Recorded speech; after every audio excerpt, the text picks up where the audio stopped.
Hello दोस्तों, चलिए तो एसएम चैप्टर नंबर 3 आपका स्टार्ट करने जा रहे हैं। चैप्टर नंबर 2 की रिकॉर्डिंग हमने कंप्लीट कर दी थी, लेकिन उसमें कुछ प्रॉब्लम की वजह से चैप्टर नंबर 2 की जो रिकॉर्डिंग है वो ख़त्म हो गई है। हम आपको न्यू फ्रेश रिकॉर्डिंग आपको प्रोवाइड कर देंगे चैप्टर नंबर 2 का, तो उससे रिलेटेड भी आपको कोई डाउट या फिर कोई क्वेश्चन नहीं होना चाहिए। ठीक है, चैप्टर नंबर 2 भी आपको प्रोवाइड कर दिया जाएगा और चैप्टर नंबर 3 अभी हम स्टार्ट कर रहे हैं। और हाँ, मैं पूरा ध्यान रखूँगा कि चैप्टर नंबर 2 के कोई भी टॉपिक जो है वो यहाँ पे मैं लिंक ना करवाऊँ, क्योंकि चैप्टर नंबर 2 अभी जो मैंने रिकॉर्डिंग किया था वो प्रोवाइड नहीं हो पाया किसी कारण से, उसमें कुछ प्रॉब्लम हो गई थी। तो यहाँ पे उसके जो भी टॉपिक है वो एक्सप्लेन किए जाएँगे, ऐसा नहीं कहा जाएगा कि भाई चैप्टर नंबर 2 में हमने पढ़ाया था, राइट? तो उससे रिलेटेड आपको दिक्कत कोई आनी नहीं चाहिए, ठीक है?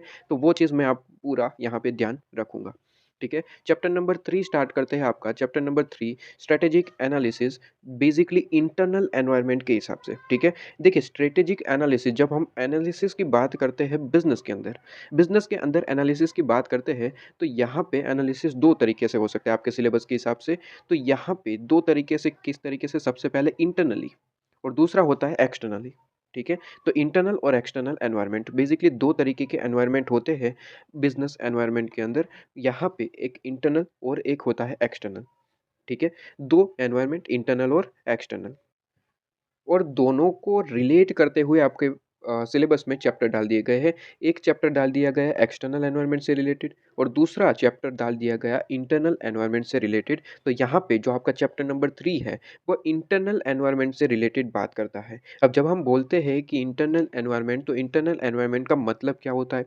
क्या होता है इंटरनल एनवायरनमेंट और क्या-क्या चीज़ें इसमें इंक्लूडेड होती है, ये सारे क्वेश्चन के आंसर इस चैप्टर में आपको पढ़ने हैं। और जब हम बात करें एक्सटर्नल एनवायरनमेंट की, तो उससे रिलेटेड भी आपको चैप्टर प्रोवाइड किए गए आपके सिलेबस में, और उससे रिलेटेड उसका मीनिंग वगैरह, उसमें क्या इंक्लूडेड होता है, क्या नहीं, ये सारी चीज़ें उस चैप्टर में प्रोवाइड की गई हैं। ठीक है?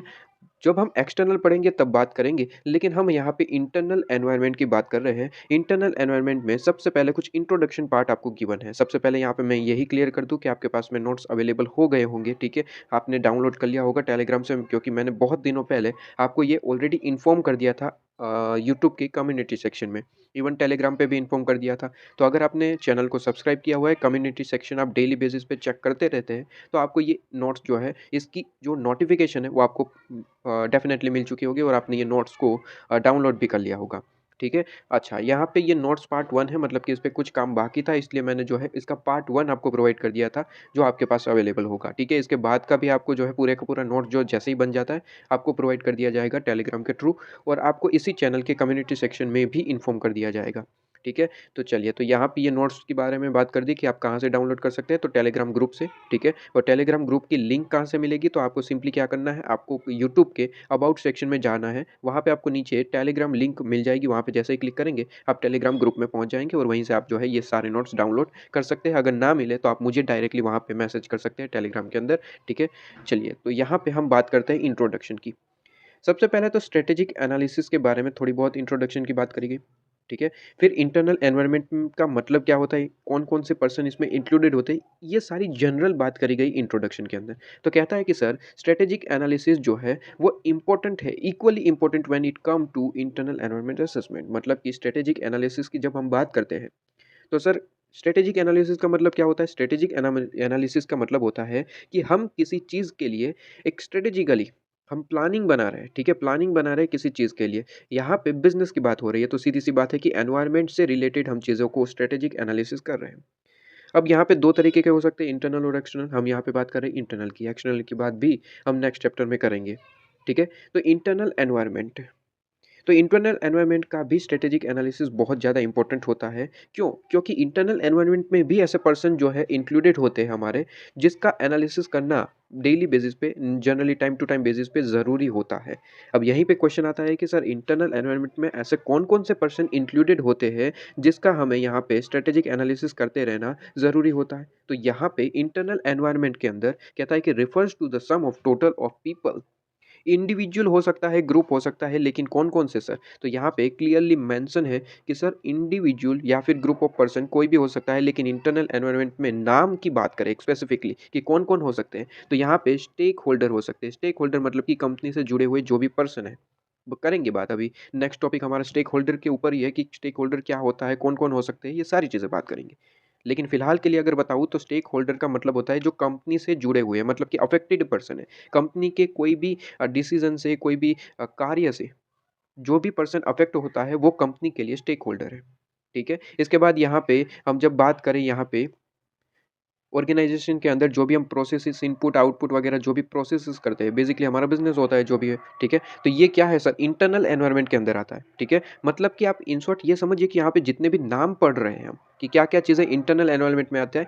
इन शॉर्ट अगर दिमाग में इस चीज़ को क्लियर करना हो तो एक ही वर्ड हम ध्यान रखते हैं कि इंटरनल एनवायरनमेंट का मतलब होता है विदिन एनवायरनमेंट, विदिन ऑर्गेनाइज़ेशन मतलब कि ऑर्गेनाइज़ेशंस के अंदर ही अंदर बात करें तो वो है इंटरनल, और ऑर्गेनाइज़ेशन के बाहर ही बात करें तो वो होता है एक्सटर्नल। ये सिंपली दिमाग को क्लियर करने के लिए हम ये ऐसा बोलते हैं कि सर ऑर्गेनाइज़ेशन की अंदर की बात हो तो वो इंटरनल होता है, इंटरनल एनवायरनमेंट, और ऑर्गेनाइज़ेशन के बाहर की बात हो तो वो एक्सटर्नल एनवायरनमेंट होता है। इसलिए देखिए हम यहाँ पे नाम आप देखेंगे तो वो इंटरनली सारे रिलेटेड नाम दिखाई देंगे।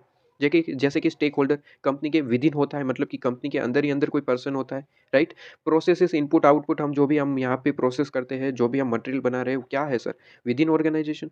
फिजिकल इंफ्रास्ट्रक्चर, ठीक है? जैसे कि यहाँ पे कहता है आपके पास में फिजिकल इंफ्रास्ट्रक्चर, जितना भी हमने इन्वेस्टमेंट कर रखा है, इक्विपमेंट हो गए, ठीक है? वर्कर्स हो गए, हमारा जो भी यहाँ पे physical condition of the work, यहाँ पे जितना भी काम हो रहा है, ठीक है? ये सारे की सारी चीज़ें विदिन ऑर्गेनाइज़ेशन हो रही है। अब यहाँ पे सिंपली समझिए कि इनपुट प्रोसेस हो रहा है, आउटपुट प्रोसेस हो रहा है, कौन कर रहा है? सर पर्सन कर रहे हैं, हमारे वर्कर्स हैं। किसके थ्रू कर रहे हैं? इक्विपमेंट के थ्रू। तो ये सारी चीज़ें इंटरनल एनवायरनमेंट को रिलेट करती है, ठीक है? इसके बाद कहता है यहाँ पे एडमिनिस्ट्रेटिव एडमिनिस्ट्रेटिव एपर्चर। इस वर्ड को हटा के आप यहाँ पे स्ट्रक्चर लिख सकते हैं। अगर यहाँ पे आपको ये हार्ड लग रहा है तो यहाँ पे इसे हटा के स्ट्रक्चर लिख दीजिए, एडमिनिस्ट्रेटिव स्ट्रक्चर, ठीक है? तो एडमिनिस्ट्रेटिव स्ट्रक्चर आप लिख सकते हैं, बेसिकली जो का विद इन ऑर्गेनाइजेशन हम पावर, रिस्पॉन्सिबिलिटी, ये सारी चीज़ें जो है विद इन ऑर्गेनाइजेशन है और ये इंटरनल एनवायरनमेंट के अंदर आते हैं। ठीक है? वहीं पे अगर यहाँ पे बेस की बात करें कि सर एग्ज़ैक्ट क्या मतलब निकल के आता है, तो यहाँ पे एग्ज़ैक्ट मतलब निकल के आता है कि internal environment is specifically includes आपके पास में all stakeholder like top management हो गया आपके पास में, ठीक है? ये हम पढ़ चुके हैं चैप्टर नंबर 1 के अंदर कि टॉप मैनेजमेंट, ठीक है?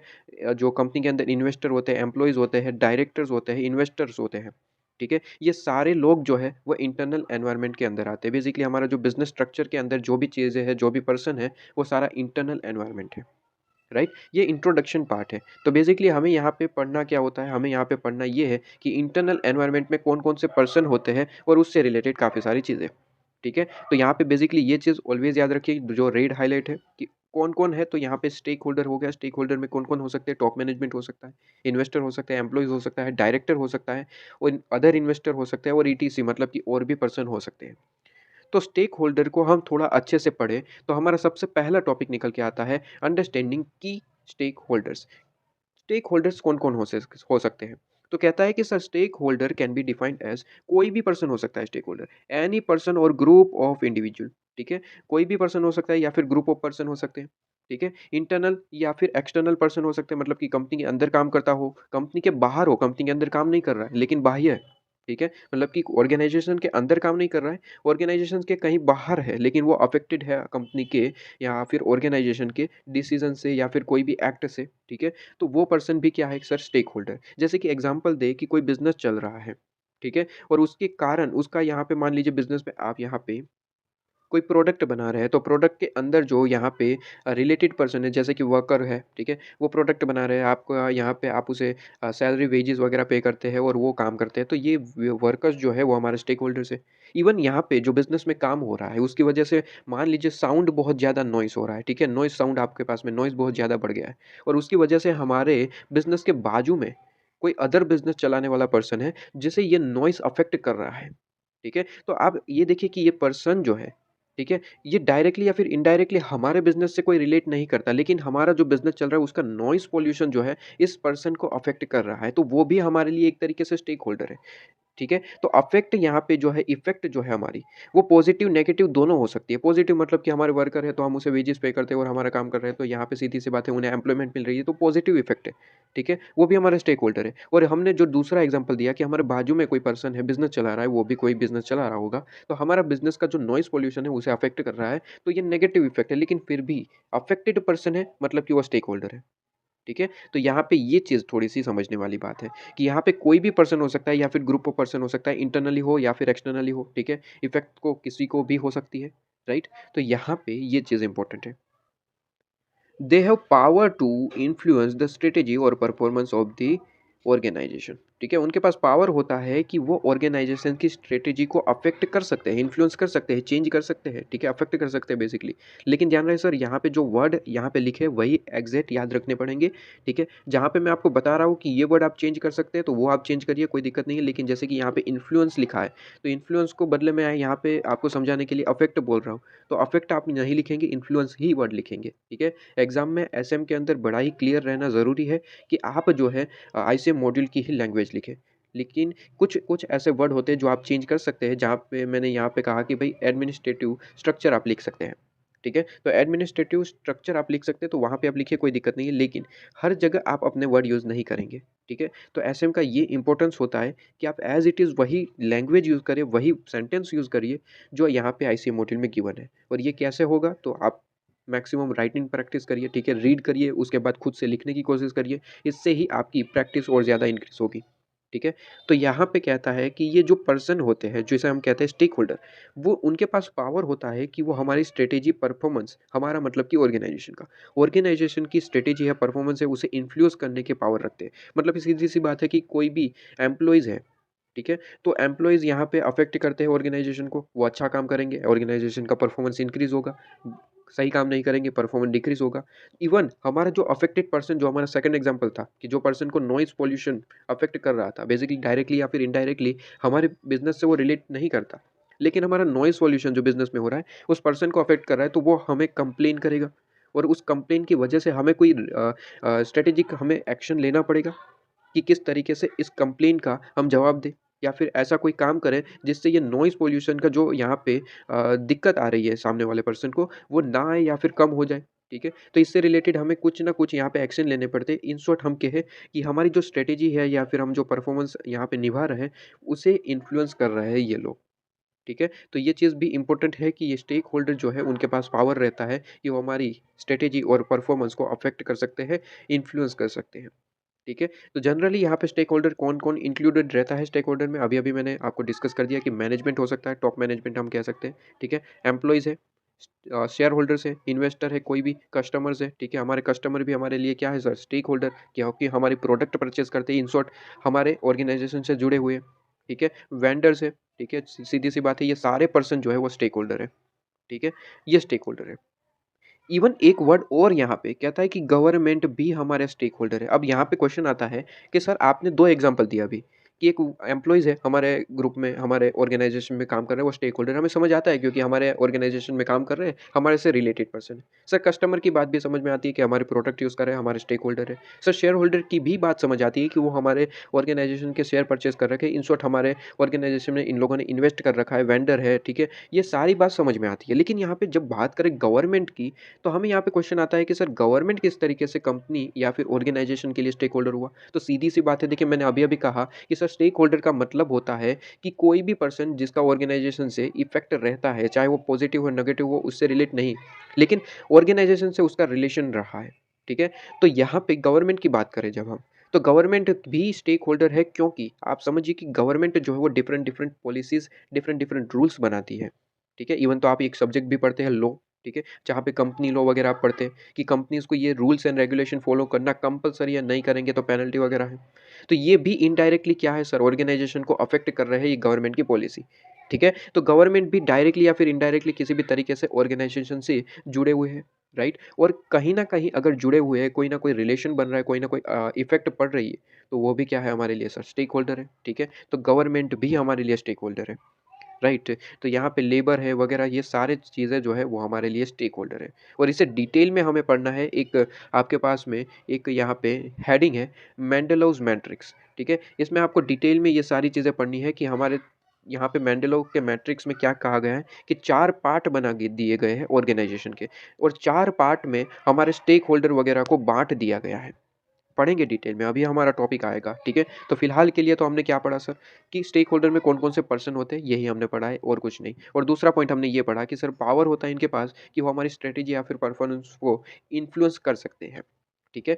अच्छा, इसके बाद यहाँ पे नीचे कुछ यहाँ पे एग्ज़ाम्पल दे रखे हैं कि स्टेक होल्डर को किस तरीके से हमारे लिए स्टेक होल्डर हो सकते हैं, तो शेयर होल्डर हमारे लिए कैसे हो सकता है? तो उसके लिए रीज़न्स हमारे यहाँ पे दिए गए हैं कि स्टेक होल्डर जो है हमारे पास में शेयर होल्डर कैसे? तो शेयर होल्डर हमारे कंपनी में इन्वेस्टमेंट वगैरह करता है। इन कंपनी की जो यहाँ पे प्रॉफ़िट है वगैरह ग्रोथ है, ठीक है? उससे डायरेक्ट उनका रिलेशन होता है बिकॉज़ उनको डिविडेंड मिलना है। अगर कंपनी बहुत ज़्यादा ग्रोथ कर रही है तो डिविडेंड का ऑब्वियसली परसेंटेज उन्हें ज़्यादा मिलेगा, ठीक है? बोर्ड ऑफ डायरेक्टर हो गए तो बोर्ड ऑफ डायरेक्टर तो ऑब्वियसली स्टेक होल्डर होंगे ही होंगे क्योंकि कंपनी को चलाने वाला कौन? Board of director.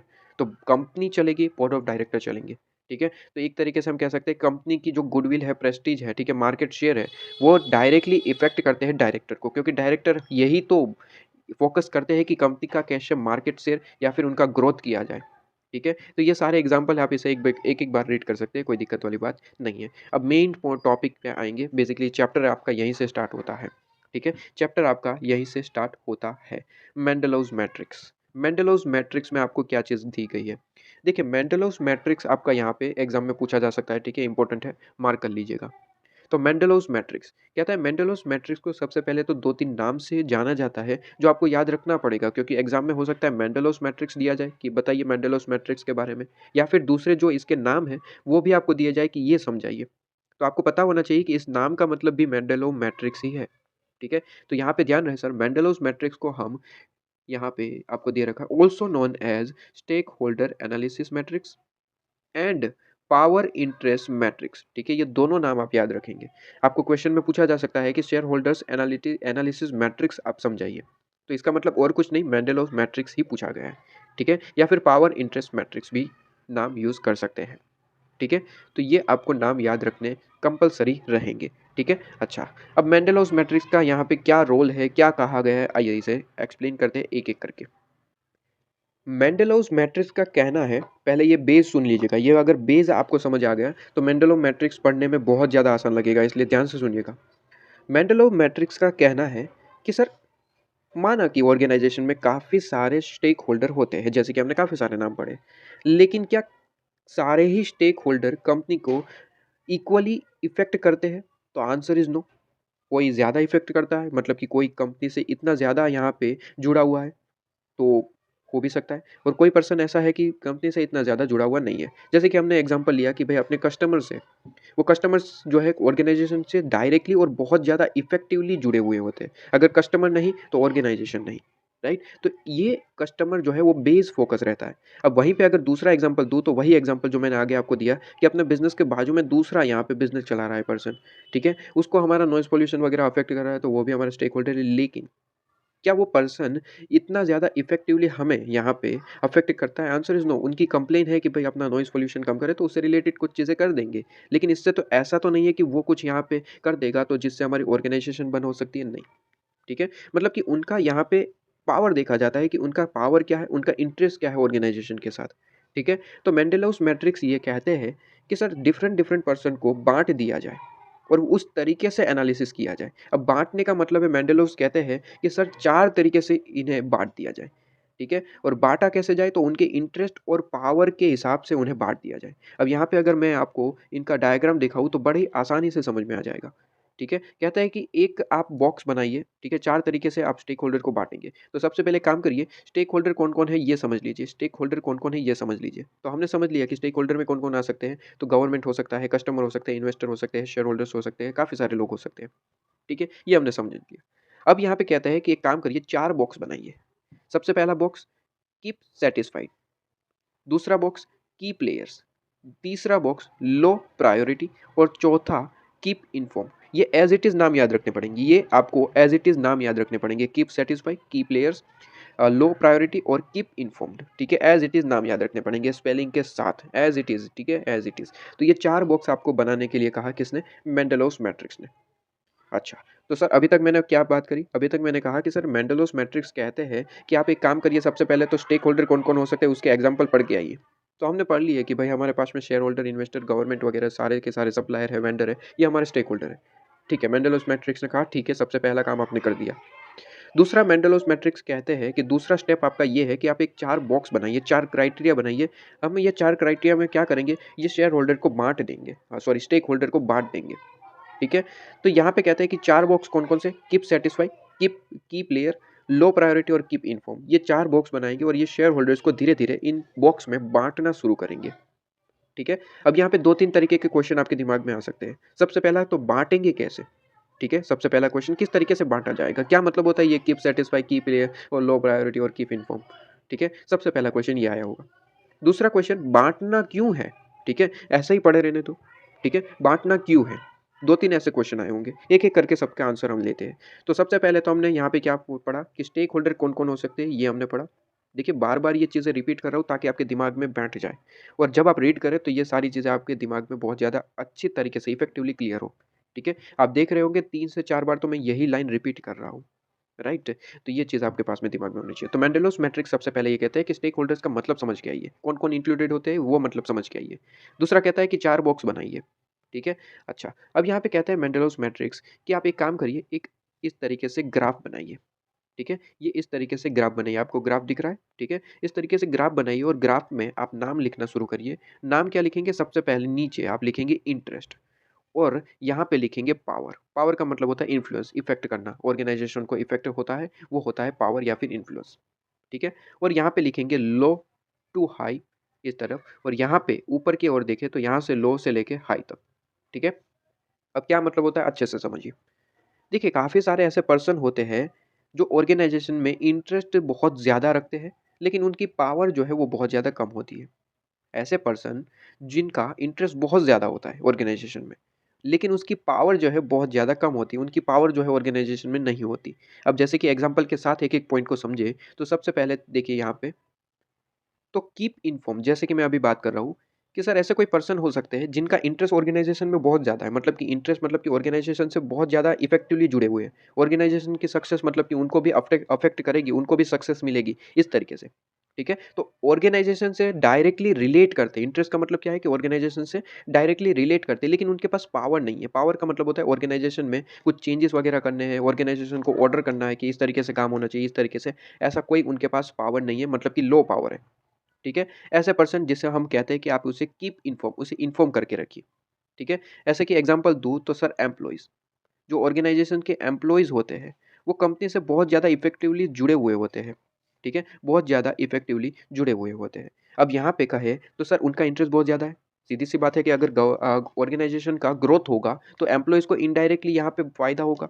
ठीक है? आप देखते हैं कि भाई टाटा कंपनी बहुत ज़्यादा प्रॉफ़िट करते हैं, तो अपने एम्प्लॉइज़ को शेयर्स वगैरह देते हैं, ईसॉप वगैरह देते हैं। ठीक है? तो इनडायरेक्टली उनका इंटरेस्ट डायरेक्टली जुड़ा हुआ है ऑर्गेनाइज़ेशन के। ठीक है? अगर ऑर्गेनाइज़ेशन बंद हो गई, तो ये अनएम्प्लॉय हो जाएँगे। ठीक है? तो ये सीधी-सी बात है कि ये इंटरेस्ट तो इनका बहुत ज़्यादा है ऑर्गेनाइज़ेशन से, क्योंकि ये डायरेक्ट ये वो की पर्सन है जो हमारे ऑर्गेनाइज़ेशन में काम करते हैं। ठीक है? तो यहाँ पे एम्प्लॉइज़ जो है वो इनका इंटरेस्ट तो ऑर्गेनाइज़ेशन में बहुत ज़्यादा है, लेकिन उनका पावर ज़्यादा नहीं होता, क्योंकि ये सारा जो पावर है यहाँ पे जो भी काम करना है, कैसे काम होना चाहिए, ये काम कौन करता है सर? हमारे सीईओ, डायरेक्टर है वगैरह चीज़ें। ठीक है? वो पर्सन जो है वो ऑर्गेनाइज़ेशन के अंदर काम करते हैं, उनके पास हाई पावर होता है। लेकिन क्या एम्प्लॉइज़ के पास इतना पावर होता है? Answer is no. कल दिन कोई एम्प्लॉयी आया और कहता है कि सर यहाँ पे ये मशीन जो है इसे हटवा दो और नया मशीन परचेज़ करना है हमें। तो ये क्या कह सकता है? Answer is no. उसके लिए जो भी यहाँ पे मशीन पे वर्क करने के लिए बताया गया है, उसे काम करना पड़ेगा, ठीक है? वरना फिर क्या कहेंगे, बोर्ड ऑफ डायरेक्टर क्या कहेंगे, अगर आपको ये नहीं लगता है तो आप निकल जाइए, दूसरे पर्सन को रख लेंगे। तो उनके पास पावर नहीं है, आप समझिए। उनके पास बहुत ही ज़्यादा लो पावर आप ये कह सकते हैं, ठीक है? तो इनके पास पावर नहीं होता है, ठीक है? तो एम्प्लॉइज़ समझ में आया? इंटरेस्ट सबसे ज़्यादा होता है, ऑर्गेनाइज़ेशन से डायरेक्टली रिलेट करते हैं, लेकिन इनके पास पावर नहीं होता, ठीक है? तो इसके लिए मेंडलॉस मैट्रिक्स ये कहता है कि इनके लिए कीप इन्फॉर्म्ड, ठीक है? बस इनकी इन्फॉर्मिटी रखिए, बाकी ये इनका लो पावर होता है और हाई इंटरेस्ट रहता है, राइट? बस इससे कीप इन्फॉर्मेशन मतलब कि इनके साथ बातचीत रहनी चाहिए, ठीक है? ये क्योंकि कंपनी के अंदर हाइली इंटरेस्टेड पर्सन है, ठीक है? एम्प्लॉइज़ वगैरह जो है हाइली इंटरेस्टेड, हालाँकि इनके पास पावर नहीं है, लेकिन हाइली इंटरेस्टेड पर्सन है, ठीक है? तो इनके साथ बातचीत रहना ज़रूरी है। इसलिए मेंडलोस मैट्रिक्स कहते हैं कि ये जो पर्सन है, एम्प्लॉइज़ हो गया, सप्लायर हो गया, वेंडर्स हो गए, लीगल एक्सपर्ट्स हो गए, तो ये जो पर्सन है, इनके साथ बातचीत होते रहना बहुत ज़्यादा ज़रूरी है। कीप इन्फॉर्म्ड, ठीक है? इनके साथ बातचीत रहते होना बहुत ज़्यादा ज़रूरी है, क्योंकि ये जो है वो हमारे लिए की पर्सन हो सकते हैं, कम ऑर्गेनाइज़ेशन के लिए, इन्फ्लुएंस के लिए बहुत ज़्यादा इंपॉर्टेंट पर्सन हो सकते हैं, ठीक है? तो ये इंटरेस्टेड पर्सन है और इनके साथ कम्युनिकेशन बहुत ज़्यादा ज़रूरी है। ठीक है? इसके बाद हम ऊपर आते हैं कि ऐसे पर्सन जो की प्लेयर है, मतलब कि की प्लेयर का मतलब होता है कि जिनका पावर बहुत ज़्यादा है। आप देखिए यहाँ पे आ रहे हैं, जिनका पावर क्या है सर हाई, लेकिन अगर इंटरेस्ट की बात करें तो इंटरेस्ट भी क्या है सर हाई, मतलब कि हाई और हाई, ठीक है? मतलब कि इनके पास पावर भी बहुत ज़्यादा है और इंटरेस्ट भी बहुत ज़्यादा है, ऐसे पर्सन। तो ऐसे पर्सन कौन हो सकते हैं? अभी-अभी मैंने एग्ज़ाम्पल दिया आपको, बोर्ड ऑफ डायरेक्टर सीईओ, ठीक है? ये बोर्ड ऑफ डायरेक्टर और सीईओ आप लिख सकते हैं यहाँ पे, ठीक है? सीईओ या फिर बोर्ड ऑफ डायरेक्टर बीओडी, ठीक है? ये कौन पर्सन है? ये वो पर्सन है जिनका इंटरेस्ट भी सबसे ज़्यादा रहता है ऑर्गेनाइज़ेशन में और पावर भी सबसे ज़्यादा होता है। मतलब कि ऑर्गेनाइज़ेशन का प्रॉफ़िट, ग्रोथ होना ये डायरेक्टली अफ़ेक्ट करता है बोर्ड ऑफ डायरेक्टर्स को। तो यहाँ पे इवन ये हो, ग्रोथ हो, कंपनी बढ़े, प्रॉफ़िट करे, इसके लिए इनके पास क्या होना चाहिए? पावर होना चाहिए और ऑब्वियसली ये ही पावर रखते हैं क्योंकि ग ऑर्गेनाइज़ेशन से रिलेटेड स्ट्रैटेजिक डिसीज़न लेना वगैरह-वगैरह चीज़ें कौन करता है sir? Board of director chapter number 1 में हमने पढ़ा, जिसे हम कहते हैं टॉप मैनेजमेंट है, ठीक है? टॉप मैनेजमेंट है। तो उनके पास क्या होता है? हाई पावर होता है और हाई इंटरेस्ट होता है। तो ये सबसे ज़्यादा यहाँ पे ऑर्गेनाइज़ेशन के अंदर यहाँ पे इम्पोर्टेंट पर्सन होते हैं। इसलिए यहाँ पे वर्ड क्या यूज़ करा गया है? की प्लेयर्स, ठीक है? ये ऑर्गेनाइज़ेशन के की प्लेयर्स होते हैं सीईओ, बोर्ड ऑफ डायरेक्टर, क्योंकि इनके पास इन्फ्लुएंस पावर सबसे ज़्यादा और इंटरेस्ट भी सबसे ज़्यादा, ठीक है? इसके बाद यहाँ पे नेक्स्ट ये बॉक्स की बात करते हैं, कीप सैटिस्फाई। कीप सैटिस्फाई में देखिए तो कीप सैटिस्फाई यहाँ पे आ रहा है, मतलब कि पावर में सबसे ज़्यादा है, ठीक है? लेकिन इंटरेस्ट में बात करें तो सबसे लो, ठीक है? तो इन शॉर्ट हम बात करें लो लो इंटरेस्ट और हाई पावर, लो इंटरेस्ट और हाई पावर, ठीक है? ऐसे कौन-कौन से पर्सन हो सकते हैं? तो यहाँ पे एग्ज़ाम्पल आप लिख लीजिए, इसे मैं मिटा देता हूँ, ठीक है? ऐसे कौन-कौन से पर्सन हो सकते हैं जिसे हम यहाँ पे क्या है कि इनका पावर सबसे ज़्यादा होता है, लेकिन इनका इंटरेस्ट ऑर्गेनाइज़ेशन में कुछ ख़ास नहीं होता, मतलब कि ऑर्गेनाइज़ेशन से इनका कोई अफ़ेक्ट नहीं रहता। लेकिन उनके पास इतनी ज़्यादा पावर होती है कि वो ऑर्गेनाइज़ेशन के डिसीज़न मेकिंग को इन्फ्लुएंस कर सकते हैं, इफ़ेक्ट कर सकते हैं, ठीक है? तो ऐसे कौन-कौन से पर्सन हो सकते हैं? तो सबसे बढ़िया एग्ज़ाम्पल आपके पास में हम यहाँ पे लिखें, तो यहाँ पे सबसे बढ़िया एग्ज़ाम्पल अगर हम लिखें, तो हो सकता है सर यहाँ पे कस्टमर्स। ठीक है? कस्टमर्स। कस्टमर्स जो है वो बेसिकली हमारे ऑर्गेनाइज़ेशन से रिलेट नहीं करता। हमारे ऑर्गेनाइज़ेशन को प्रॉफ़िट हो, लॉस हो, उससे क्या फ़र्क पड़ता है? Answer is no. इसलिए हम यहाँ पे ये कह सकते हैं कि कस्टमर वो पर्सन है जिसके पास ऑर्गेनाइज़ेशन से रिलेटेड इंटरेस्ट नहीं है, या फिर हम कह सकते हैं लो इंटरेस्ट है। तो इंटरेस्ट तो लो है उनका। ठीक है? अगर हम पावर की बात करें तो पावर सबसे ज़्यादा होता है, क्यों सर? क्योंकि अगर कस्टमर हमारी प्रोडक्ट को सिलेक्ट नहीं करेगा, यूज़ नहीं करेगा, तो ऑर्गेनाइज़ेशन क्या चल पाएगी? Answer is no. मतलब कि हमें कस्टमर के हिसाब से चलना पड़ता है। ऑब्वियसली अगर हम एग्ज़ाम्पल लें तो मोबाइल इंडस्ट्री, कस्टमर को क्या चाहिए उस तरीके से प्रोडक्ट बनाई जाती है। ठीक है? अगर हम यहाँ पे देखें तो यहाँ पे सारी कंपनीज़ जो है वो यहाँ पे आर-एन-डी करते हैं, रिसर्च एंड डेवलपमेंट, ठीक है? कि कस्टमर को कौन-सी चीज़ ज़्यादा पसंद आ रही है। फॉर एग्ज़ाम्पल प्रोसेसर ज़्यादा पसंद आ रहा है, कैमराज़ ज़्यादा पसंद आ रहे हैं। तो ये सारी चीज़ें रिसर्च एंड डेवलपमेंट की जाती है और रिसर्च करने के बाद ऐसी प्रोडक्ट तैयार की जाती है। अगर ऐसी कोई प्रोडक्ट बनाएँगे जो कस्टमर को पसंद ही नहीं है, ठीक है? तो क्या ये प्रोडक्ट चल पाएगी? आंसर इज़ नो, कंपनी को भारी नुकसान होगा। तो यहाँ पे हम कह सकते हैं कि कस्टमर जो है वो एक किंग है, जिनके पास बहुत ज़्यादा पावर है। लेकिन कस्टमर से ऑर्गेनाइज़ेशन से उनका कोई ख़ास रिलेशन नहीं होता, मतलब कि उनका ख़ास कोई इंटरेस्ट नहीं होता। वो प्रॉफ़िट करे, लॉस करे, उससे हमें कोई फ़र्क नहीं पड़ता। वो तो हमारे लिए जो है एक प्रोडक्ट बना रहा है, जो हमें पसंद आया तो हम खरीदेंगे, वरना नहीं। ठीक है? तो बेसिकली कस्टमर हो गया, और एग्ज़ाम्पल हम दें अगर, तो हम यहाँ पे गवर्नमेंट दे सकते हैं, ठीक है? गवर्नमेंट हमारे लिए एक यहाँ पे ये पर्सन हो सकता है जिनके पास पावर खूब है, ठीक है? गवर्नमेंट, ठीक है? गवर्नमेंट के पास सबसे ज़्यादा पावर, ऑब्वियसली गवर्नमेंट अगर कल दिन ये कहेंगे कि प्लास्टिक बैन हो चुका है, आप यूज़ नहीं कर सकते, तो ऑब्वियसली हमें ये जो रूल है, रेगुलेशन है, उसे मानना पड़ेगा, क्योंकि गवर्नमेंट के पास क्या है सर? पावर। लेकिन गवर्नमेंट क्या डायरेक्टली हमारे ऑर्गेनाइजेशन से रिलेट करती है? Answer is no. हम नुकसान कर रहे हैं, फ़ायदा कर रहे हैं उससे गवर्नमेंट को कोई फ़र्क नहीं पड़ता। बस उन्हें टैक्स चाहिए अगर आप प्रॉफ़िट कर रहे हैं तो, और अगर यहाँ पे कोई भी आप कंपनी ऑर्गेनाइजेशन चला रहे हैं तो उनके रूल्स एंड रेगुलेशन फ़ॉलो होने चाहिए। तो ऑब्वियसली यहाँ पे भी आप देख पा रहे हैं कि सर उनका पावर बहुत ज़्यादा है, लेकिन क्या इंटरेस्ट है? Answer is no. इनका इंटरेस्ट जो है वो कोई खुस ख़ास यहाँ पे देखने को नहीं मिलता। ठीक है? इसके बाद हम नेक्स्ट जो लास्ट आपका बॉक्स है, वो बात करते हैं लो प्रायोरिटी। लो प्रायोरिटी में क्या है? अगर हम देखें तो सर लो प्रायोरिटी में पावर भी आपका यहाँ पे लो है, ठीक है? और लो प्रायोरिटी में अगर इंटरेस्ट बात करें तो वो भी लो ही है। तो ऐसे कौन पर्सन हो सकते हैं?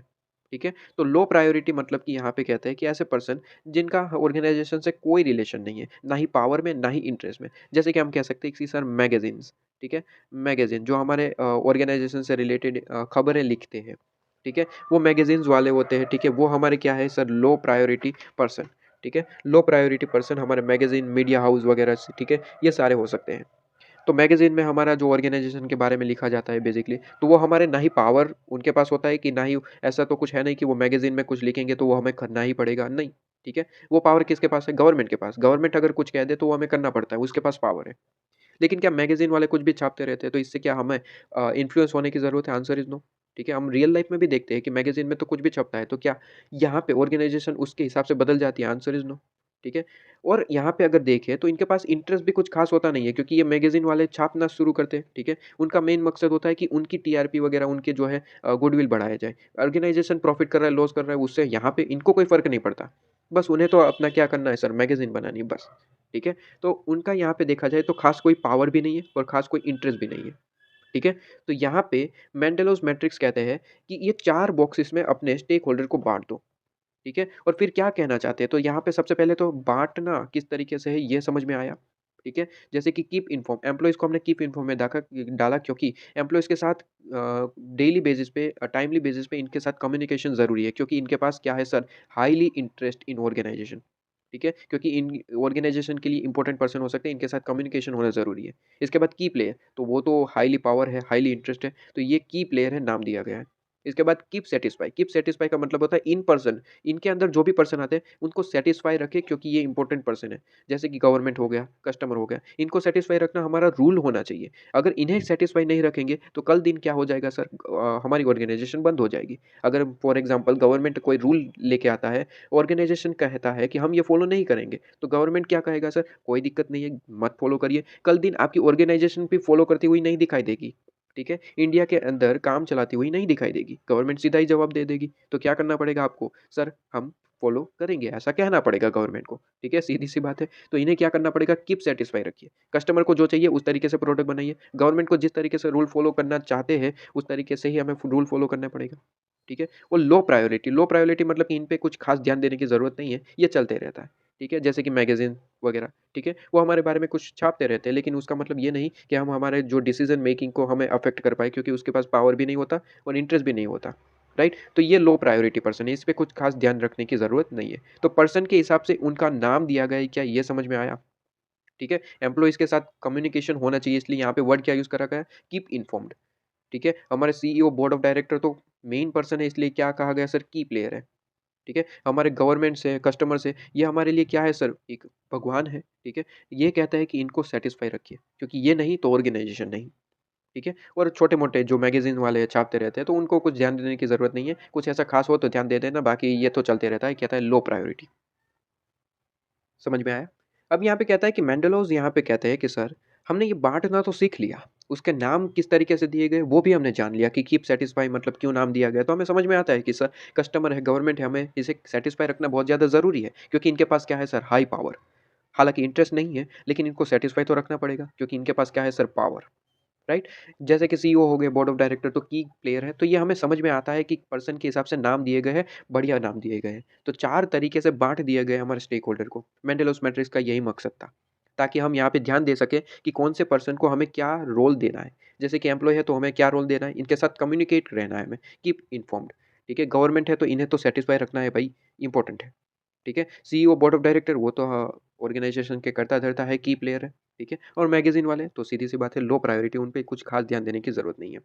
तो ये हमें समझ में आ गया कि एग्ज़ैक्टली मेंडेलोस क्या कहना चाहते थे। लेकिन ध्यान रहे सर, मेंडेलोस ये भी कहते हैं कि ये जो है एक पर्टिकुलर टाइम पीरियड के लिए ये आपका बाइफरकेशन रहता है। लेकिन ये यहाँ पे रिजिडिटी नहीं है, मतलब कि ये आपका जो है स्टेबल नहीं है। ठीक है? अगर मैं बात करूँ एग्ज़ाम्पल के साथ, तो यहाँ पे एम्प्लॉइज़ कहाँ पे दिख रहा है आपको? मुझे बताइए, एम्प्लॉइज़ कहाँ पे दिख रहा है? सर, एम्प्लॉइज़ हमें कीप सैटिस्फाइड में दिख रहा है। एम्प्लॉइज़ को कीप सैटिस्फाइड में क्यों डाला गया है? क्योंकि सीधी-सी बात है सर, एम्प्लॉइज़ के पास इंटरेस्ट सबसे ज़्यादा होता है। ठीक है? कंपनी का ग्रोथ मतलब कि एम्प्लॉयी का ग्रोथ, और कंपनी का यहाँ पे लॉस मतलब कि एम्प्लॉयी का भी कहीं न कहीं लॉस, क्योंकि कंपनी अगर लॉस कर रही है, तो कल दिन बंद हो जाएगी और एम्प्लॉइज़ भी खत्म। ठीक है? तो उनके पास ख़ास पावर नहीं होता, लेकिन इंटरेस्ट सबसे ज़्यादा होता है। तो इनके साथ कम्युनिकेशन रहना होता ज़रूरी है। तो यहाँ पे मेंडेलोस मैट्रिक्स के हिसाब से हमने इसे बाँट भी दिया। लेकिन कहता है कि मेंडेलोस ये कहते हैं कि सर, ये ज़रूरी नहीं है कि ये हमेशा कीप इन्फॉर्म्ड वाले बॉक्स में ही रहेंगे। तो यहाँ पे डाउट आता है कि सर, ये क्या कह रहे हैं, समझ नहीं आया। देखिए, नॉर्मली एम्प्लॉइज़ कहाँ पे रहते हैं? कीप इन्फॉर्म में, राइट? लेकिन कई बार ऐसी घटना बन जाती है, जहाँ पे एम्प्लॉइज़ जो है वो कहीं न कहीं यहाँ पे कीप सैटिस्फाई, की प्लेयर वगैरह में घुस जाते हैं। जैसे कि फॉर एग्ज़ाम्पल नॉर्मल एम्प्लॉइज़ हमारे ऑर्गेनाइज़ेशन में काम कर रहे हैं, ठीक है? तो हम सीधी-सी बात यहाँ पे क्या कहेंगे सर इनका इंटरेस्ट ज़्यादा है लेकिन इनके पास कोई पावर है? Answer is no. तो कहाँ पे डालेंगे? कीप इन्फॉर्म में डालेंगे। लेकिन वहीं पे अगर इस एग्ज़ाम्पल में थोड़ा-सा मॉडिफ़िकेशन करूँ कि सर एम्प्लॉइज़ जो है वो हड़ताल पे उतर आए, स्ट्राइक कर दी है, ठीक है? और स्ट्राइक करे हैं और उनकी कुछ माँगे हैं जिसे हम पूरी करने पड़ेंगी क्योंकि वो स्ट्राइक कर रहे हैं। हम रियल लाइफ़ में भी काफ़ी सारी चीज़ें देखते हैं कि एम्प्लॉयी स्ट्राइक पे उतर आए, उनकी कुछ माँगे हैं जो पूरी करेंगे तो वो स्ट्राइक खत्म होगी और ऑर्गेनाइज़ेशन क्या करती है, उनकी माँगे को पूरी कर देती है और स्ट्राइक खत्म हो जाती है। तो ऐसी कई घटना बन जाती है जहाँ पे ऐसा कुछ हो जाता है कि पर्सन के पास पावर और इंटरेस्ट दोनों आ जाता है। ठीक है? जैसे कि एम्प्लॉइज़ हैं, तो उनके पास फ़िलहाल के लिए तो कोई पावर नहीं है, ठीक है? उनके पास इंटरेस्ट सबसे ज़्यादा है क्योंकि ऑर्गेनाइज़ेशन से डायरेक्टली रिलेट करते हैं। लेकिन जब इस एम्प्लॉइज़ ने मिलकर स्ट्राइक करना शुरू कर दिया, तो उनके पास क्या आ गया सर पावर भी आ गया। इंटरेस्ट तो था ही था हाई, हाई इंटरेस्ट तो था ही था ऑर्गेनाइज़ेशन के अंदर, लेकिन पावर भी आ गया। कैसे पावर? क्योंकि इन्होंने जो माँग रखी है, ठीक है? उसे पूरी करेंगे तो स्ट्राइक खत्म होगी और हम रियल लाइफ़ में देखते ही हैं कि माँगे को पूरी करना ही पड़ता है। ठीक है? स्ट्राइक को खत्म करने के लिए ऑब्वियसली उनकी माँगें पूरी करनी पड़ती है। तो कहीं न कहीं इस अंदाज़े से देखें, इस व्यू से देखें तो एम्प्लॉइज़ के पास क्या आ गया सर पावर भी आ गया, ठीक है? तो इंटरेस्ट तो था ही था, पावर भी आ गया, तो वो कहाँ पे चले गए सर की प्लेयर में। हाई पावर, हाई इंटरेस्ट, की प्लेयर में शिफ्ट हो गए। तो जब एम्प्लॉइज़ ने स्ट्राइक की, तो वो कहाँ पे ऑटोमैटिकली शिफ्ट हो गए? वो शिफ्ट हो गए की प्लेयर वाले बॉक्स के अंदर। तो मेंडेलोस यही कहते हैं कि नॉर्मल जो हमने बाइफरकेशन करा, वो आपके सामने है कि employees keep satisfied keep inform में, सीईओ, बोर्ड ऑफ डायरेक्टर की प्लेयर्स में। हमारे कस्टमर है, हमारी गवर्नमेंट है, वो कहाँ पे? कीप सैटिस्फाइड में, मैगज़ीन वगैरह है लो प्रायोरिटी में, ये जनरल बाइफरकेशन है। लेकिन ये कंपल्सरी ऐसा नहीं है कि एम्प्लॉइज़ हमेशा कीप इन्फॉर्म में ही रहेगा, ठीक है? क्योंकि अगर स्ट्राइक कर दी तो वो कहाँ पे शिफ्ट हो सकता है? की प्लेयर में शिफ्ट हो सकता है, ठीक है? जैसे कि अगर दूसरा एग्ज़ाम्पल दूँ तो हमारे मैगज़ीन वाले कहाँ पे जाते हैं सर? कौन से बॉक्स में आते हैं? मैगज़ीन वाले लो प्रायोरिटी में आते हैं, कि उसपे कुछ ख़ास ध्यान देने की ज़रूरत नहीं है क्योंकि उनके पास कोई पावर भी नहीं है और कोई इंटरेस्ट भी नहीं है ऑर्गेनाइज़ेशन के साथ। लेकिन ऐसा कुछ हो गया कि ऑर्गेनाइज़ेशन को कोई ख़ास इन्फॉर्मेशन मैगज़ीन वालों के पास चली गई, ठीक है? अब वहाँ पे हमें मैगज़ीन वाले कुछ भी कहेंगे तो ऑर्गेनाइज़ेशन को वो चीज़ माननी पड़ेगी, ऑब्वियसली माननी पड़ेगी। तो वो यहाँ पे लो प्रायोरिटी से शिफ्ट होके कहाँ पे चले गए सर? कीप सैटिस्फाइड में, क्योंकि उनके पास पावर आ चुका है कि वो जैसा कहेंगे हमें करना पड़ेगा, ठीक है? तो मैगज़ीन वाले लो प्रायोरिटी से शिफ्ट होके कहाँ पे चले गए? कीप सैटिस्फाइड में, ठीक है? तो ऐसा अगर कोई घटना बनी है, तो ऐसा मेंडेलोस कहते हैं कि ऐसा ज़रूरी नहीं है कि वो वहीं पे रहेंगे, लो प्रायोरिटी में रहेंगे ऐसा ज़रूरी नहीं है। शिफ्टिंग भी हो सकती है दूसरे बॉक्स के अंदर। ठीक है? तो ये जनरल आपका बाइफरकेशन है, ऐसी कोई घटना बनी तो ये बाइफरकेशन चेंज भी हो सकता है, ठीक है? तो यहाँ पे अगर एग्ज़ाम में आपको ये मेंडेलोस मैट्रिक्स पूछा जाता है, तो सबसे पहले तो आप ये लिखेंगे कि सर मेंडेलोस मैट्रिक्स के अंदर क्या-क्या चीज़ें आती हैं, इसको कौन से नाम से जाना जाता है? सबसे पहला पॉइंट ये लिखिए कि ऑल्सो नोन एज़ ये चीज़, ठीक है? इसके बाद यहाँ पे आप लिखेंगे ये developing grid of stakeholder, ठीक है? सबसे पहले एक काम करता हूँ कि एग्ज़ाम में आपको एग्ज़ैक्ट क्या लिखना है, वो मैं आपको बता दूँ। यहाँ पे हाइलाइट कर देता हूँ। आप अपने नोट्स में जो मैंने पिंक हाइलाइट करा है, वो आप हाइलाइट कर लीजिए। जो पिंक हाइलाइट किया है, वो आपको एग्ज़ाम में अगर 5 मार्क का, 4 मार्क का क्वेश्चन पूछा जाता है, तो ये लिख के आना है। और बाकी जो हाइलाइटेड नहीं है, वो आपको रीड करना है एमसीक्यू पर्पज़ के हिसाब से। तो ये बातें क्लियर हो रही है? जो मैंने हाइलाइट किया है, वो आपको एज़ इट इज़ रीड करना है और बाकी का जो हाइलाइटेड नहीं है, वो एरिया आपको एक बार रीड करना है एमसीक्यू पर्पज़ के हिसाब से। तो अगर क्वेश्चन पूछा जाए कि सर मेंडेलोस मैट्रिक्स को एक्सप्लेन कीजिए, तो जो हाइलाइटेड है, वो आपको एज़ इट इज़ लिख के आना है।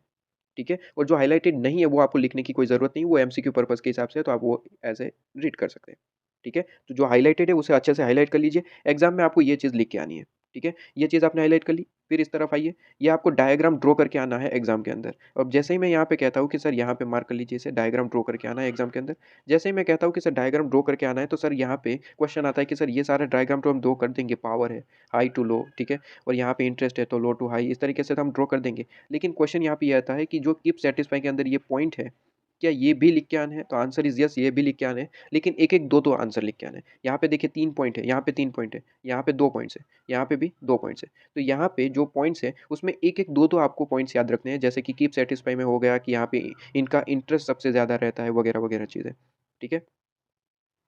मतलब कि इनके पास इतना ज़्यादा पावर होता है, तो उनके पास में जो इंटरेस्ट है हमारा, वो इंक्रीज़ हो ऐसा काम करना चाहिए, ठीक है? तो ये सारी चीज़ें हैं। तो यहाँ पे एक-एक, दो-दो पॉइंट, एक पॉइंट होता है मोर देन सफिशिएंट, ठीक है? कोई भी एक पॉइंट याद रहता है, आप वो लिख के आएँगे डायग्राम के अंदर। तो बेसिकली इसी तरीके से आप ड्रॉ करके आएँगे, कीप सैटिस्फाई, की प्लेयर, लो प्रायोरिटी और कीप इन्फॉर्म, ठीक है? इसी तरीके से आप ड्रॉ करके आएँगे। ये चीज़ें आप ध्यान रखिएगा कि कीप सैटिस्फाई तो यहाँ पे हाई पावर और लो इंटरेस्ट के अंदर इस तरीके से ही ड्रॉ करिएगा। ऐसा नहीं कि कीप सैटिस्फाई कहीं पे भी चला गया, ठीक है? इसलिए मैंने डायग्राम को आपको अच्छी तरीके से एक्सप्लेन किया है कि कीप इन्फॉर्म का मतलब क्या होता है? कीप इन्फॉर्म का मतलब होता है कि सर इनके पास इंटरेस्ट सबसे ज़्यादा है, लेकिन पावर क्या है सर लो, इसलिए कीप इन्फॉर्म का बॉस जो है वो यहाँ पे है, ठीक है? उसके ऊपर कौन-सा है सर की प्लेयर देखिए यहाँ पे डायग्राम में हाई पावर है और हाई इंटरेस्ट है, तो यहाँ पे दोनों चीज़ है हाई, ठीक है? इसलिए इसे कहते हैं की प्लेयर्स मतलब कि सीईओ डायरेक्टर हमारे हो गए, ठीक है? कीप सैटिस्फाई तो क्या है सर हाई पावर है, लेकिन इंटरेस्ट की बात करें तो लो है, क्योंकि डायरेक्टली कोई रिलेट नहीं रखते। तो यहाँ पे कहता है कि सर इनका इंटरेस्ट भी बढ़े ऐसा काम करना चाहिए,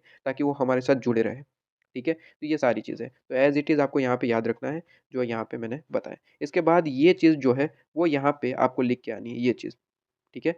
हेडिंग आपको सिंपली याद रखने हैं, अंदर अपनी लैंग्वेज में लिख के आना है। अंदर जो अपनी लैंग्वेज में लिखना है, वो ऑलरेडी मैं जो एक्सप्लेन किया हूँ, वही है, एग्ज़ाम्पल है, ठीक है? और यहाँ पे मैंने जो वही कहा, वो सारी चीज़ें हैं। तो एक-एक बार इसे रीड करेंगे तो आपको समझ आ जाएगा, ये अपनी लैंग्वेज में लिख सकते हैं। जो ऊपर यहाँ पे हेडिंग जो मैं हाइलाइट कर रहा हूँ, ये हेडिंग आपको एज़ इट इज़ लिखना पड़ेगा। हेडिंग में कोई चेंज नहीं करेंगे, ठीक है? ये अंदर जो आपके एग्ज़ाम्पल है, अंदर जो इन्फॉर्मेशन है, वो अपनी लैंग्वेज में लिख सकते हैं, कोई दिक्कत नहीं है। ठीक है? तो ये चीज़ आपके पास में आ जाती है, तो जो हाइलाइटेड है वो आप अपने नोट्स के अंदर हाइलाइट कर लीजिए। ये हाइलाइटेड है वो एज़ इट इज़ लिखना है, बाकी जो आपको याद रहता है लिखिए, नहीं याद रहता तो भी चल जाएगा। ठीक है? तो ये 5 मार्क के क्वेश्चन अगर पूछा जाए, 4 नंबर का क्वेश्चन पूछा जाए, 5 नंबर का क्वेश्चन पूछा जाए, तो जो हाइलाइटेड है वो आपको लिख के आना है और जो हाइलाइटेड नहीं है वो एमसीक्यू पर्पज़ के हिसाब से है। ठीक है? अच्छा यहाँ पे जो पॉइंट लिखेंगे आप 4, ये वही बॉक्स है जो ऊपर लिखे हैं, वही पॉइंट है, ठीक है? कीप सैटिस्फाई, की प्लेयर वगैरह, वगैरह। तो यहाँ पे आप अंदर इन्फॉर्मेशन भी लिख के आएँगे, 5 नंबर का क्वेश्चन है, ऐसे ही हम फ्री के मार्क्स नहीं देंगे। अंदर इन्फॉर्मेशन में एग्ज़ाम्पल लिख के आइए, एक-एक छोटा-मोटा क्वेश्चन एक-एक छोटा-मोटा सेंटेंस लिख के आइए, ठीक है? और वही सेंटेंस लिखिए जो मैंने आपको बताया, वही आपको एक-एक बार इसे रीड करेंगे, सेंटेंस लिखना भी आपको समझ में आ जाएगा। ठीक है? तो ये चीज़ आपके पास में क्लियर। तो मेंडेलोस मैट्रिक्स जो है वो क्रिस्टल क्लियर है, ठीक है? समझ आता है। अब यहाँ पे आप क्या करेंगे नेक्स्ट टॉपिक पे हम जाने वाले हैं, लेकिन आप यहाँ पे वीडियो को स्टॉप करेंगे और मेंडेलोस मैट्रिक्स अपने नोट्स जो आपने आपके पास अवेलेबल होंगे उसमें से एक बार रीड कर लेंगे, ठीक है? जो मैंने आपको हाइलाइट करवाया है वो एज़ इट इज़ आप रीड करने की कोशिश करिए। जैसे ही ये चीज़ क्लियर हो जाती है फिर नेक्स्ट टॉपिक पे आइए। मैं नेक्स्ट टॉपिक पे जा रहा हूँ, आप उसे रीड करके बाद में आइएगा, ठीक है? चलिए, अब नेक्स्ट टॉपिक आपका यहाँ पे निकल के आता है स्ट्रैटेजिक ड्राइवर्स, ठीक है? ड्राइवर्स।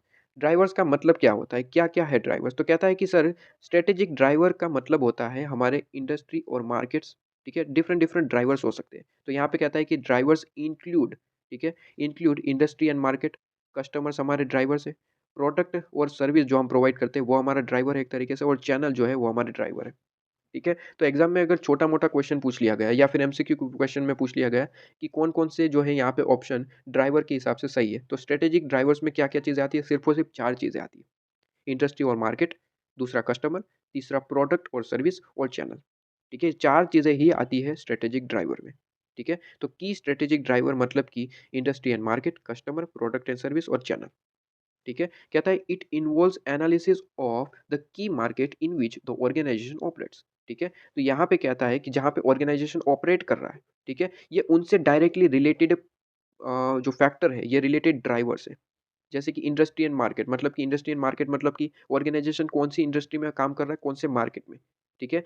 इंडस्ट्री के कस्टमर कौन-कौन है, ठीक है? हमारे जो ऑर्गेनाइजेशन के कस्टमर कौन-कौन है? हम जो है क्या बना रहे हैं, प्रोडक्ट है, सर्विस है और प्रोडक्ट है, सर्विस है तो कौन-सा प्रोडक्ट है, कौन-सी सर्विस है?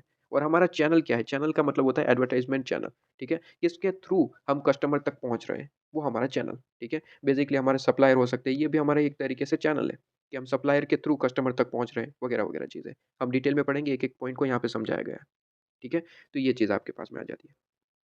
तो ऑर्गेनाइज़ेशन के अंदर ये जो 4 ड्राइवर हमने पढ़े, वो बेसिकली एक-दूसरे से लिंक हैं, ठीक है? मतलब कि एक ही ऑर्गेनाइज़ेशन के बारे में ये पूरी की पूरी बातें हो रही है। ऑर्गेनाइज़ेशन कौन-सी इंडस्ट्री और मार्केट में काम कर रहा है और उस मार्केट के हिसाब से इनके कस्टमर क्या है और कस्टमर को हम क्या प्रोडक्ट और सर्विस प्रोवाइड कर रहे हैं और किस चैनल के थ्रू, ठीक है? तो बेसिकली क्या मैं ये कह सकता हूँ कि सारे के सारे जो कंपोनेंट हैं, वो क्या है सर इंटर रिलेटेड है, ठीक है? इंटरलिंक्ड है, ठीक है? तो यहाँ पे ये चीज़ इम्पोर्टेंट है, ओके? अब एक-एक करके इनको समझने की कोशिश करते हैं। सबसे पहले अगर इंडस्ट्री और मार्केट की बात करें, ठीक है? तो इंडस्ट्री और मार्केट के बारे में हम समझते हैं।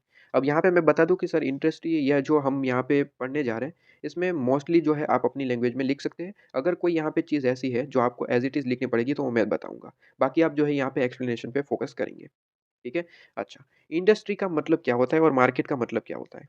तो सबसे पहले तो देखिए, ये चीज़ आपको एज़ इट इज़ लिखनी पड़ेगी। मार्केट का मतलब क्या होता है?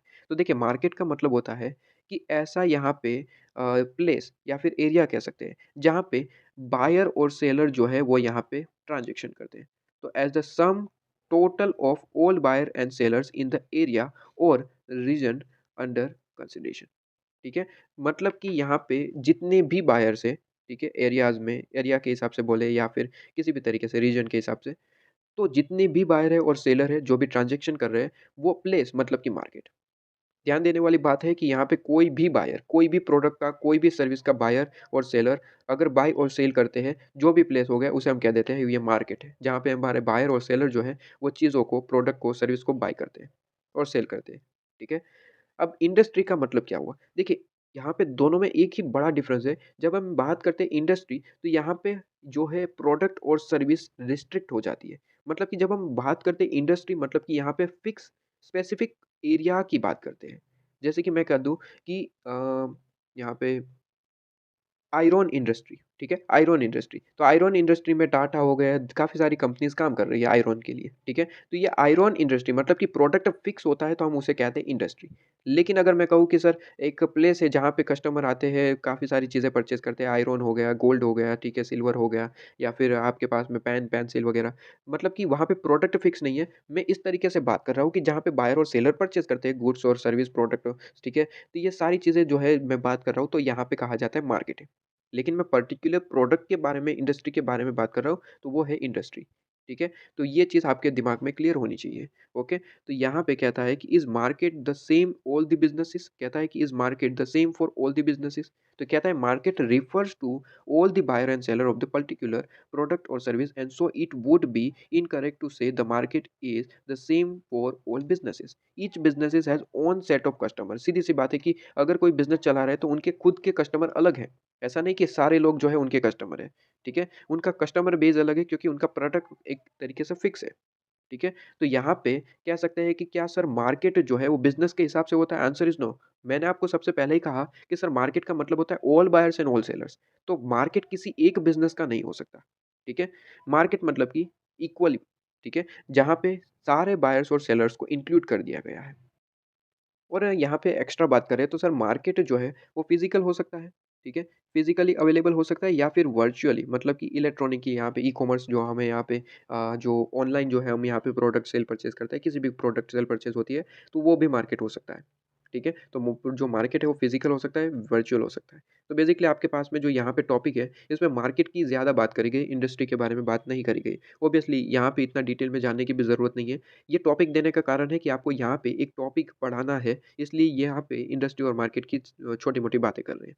इनका मकसद है कि एक टॉपिक जो है इसके अंदर इंक्लूड है, वो आपको पढ़ाना है क्योंकि वो एग्ज़ाम पॉइंट ऑफ व्यू से इम्पोर्टेंट है। तो कौन-सा वो टॉपिक है? टॉपिक है आपका group mapping, strategic group mapping. ये टॉपिक पढ़ाना है, इसलिए यहाँ पे हेडिंग दे दिया गया है इंडस्ट्री और मार्केट के बारे में थोड़ी बहुत इन्फॉर्मेशन, और तुरंत स्ट्रैटेजिक ग्रुप मैपिंग स्टार्ट कर दिया गया। ठीक है? कहता है कि यहाँ पे स्ट्रैटेजिक ग्रुप मैपिंग के बारे में कहता है कि इंडस्ट्री एंड मार्केट एनालिसिस किया जाता है कि ठीक है, उनकी इम्पोर्टेंस को देखा जाता है, वहाँ पे पोजीशन क्या है, कॉम्पिटिटर्स क्या है, ये सारी चीज़ों को देखकर हम एक स्ट्रैटेजिक प्लान बनाते हैं। ठीक है? और वो स्ट्रैटेजिक प्लान में हम दिखाते हैं कि हमारा कॉम्पिटिटर कितना बड़ा है, उनका मार्केट शेयर क्या है, कंपैरिज़न किस तरीके से हो रही है, ठीक है? उनकी वैल्यू को हम डिफाइन करते हैं, वो हमारी साइज़, उनका साइज़ कितना है, हमसे कितना बड़ा है, वो हमारे से टेक्नोलॉजी उसके पास कितनी ज़्यादा है, वगैरह चीज़ें हम डिफाइन करते हैं और एक एनालिसिस पूरे का पूरा बनाते हैं, उसे हम कहते हैं स्ट्रैटेजिक ग्रुप मैपिंग। ठीक है? Strategy group mapping. बेसिकली इसका अगर यहाँ पे डायग्राम देखें तो यहाँ पे आप देख सकते हैं, ये आपका डायग्राम है। जहाँ पे हमारे कॉम्पिटिटर्स दिख रहे हैं, ये किसी ऑर्गेनाइज़ेशन ने ये ग्रुप मैपिंग किया है। ठीक है? और ग्रुप मैपिंग में ऑर्गेनाइज़ेशन देख रहा है कि जीएचआई, ये 3 कंपनी है, 3 कंपनी का देख सकते हैं आप मार्केट शेयर कितना है। ये राउंड जो है वो उनका मार्केट शेयर है। ठीक है? पीक्यूआर तो यहाँ पे क्लियरली दिख रहा है कि सर सबसे ज़्यादा मार्केट शेयर अगर कोई है तो पीक्यूआर का। ठीक है? कंपनी पी, कंपनी क्यू और कंपनी आर, ऐसे 3 कंपनी है। 3 कंपनी यहाँ पे लीड कर रही है मार्केट शेयर के अंदर। ठीक है। XYZ छोटी-मोटी है, इनके पास ज़्यादा कुछ मार्केट शेयर नहीं है। DEF मार्केट शेयर मीडियम है, ठीक है, क्योंकि ये दोनों से तो कम ही है इनका। और ABC सबसे ज़्यादा कम मार्केट शेयर है, ठीक है। अच्छा, अब ग्रुप मैपिंग की बात निकली है तो थोड़ा-सा अच्छे से समझ लेते हैं। देखिए ग्रुप मैपिंग में यहाँ पे 2 बेसिकली ग्राफ बनाएँगे, वही जो हमने यहाँ पे मेंडेलोस मैट्रिक्स में ग्राफ बनाया, बिल्कुल इसी तरीके से आप एक ग्राफ बनाएँगे इस तरीके से, ठीक है। यहाँ पे एक तरीके से ग्राफ बनाएँगे इस तरीके से।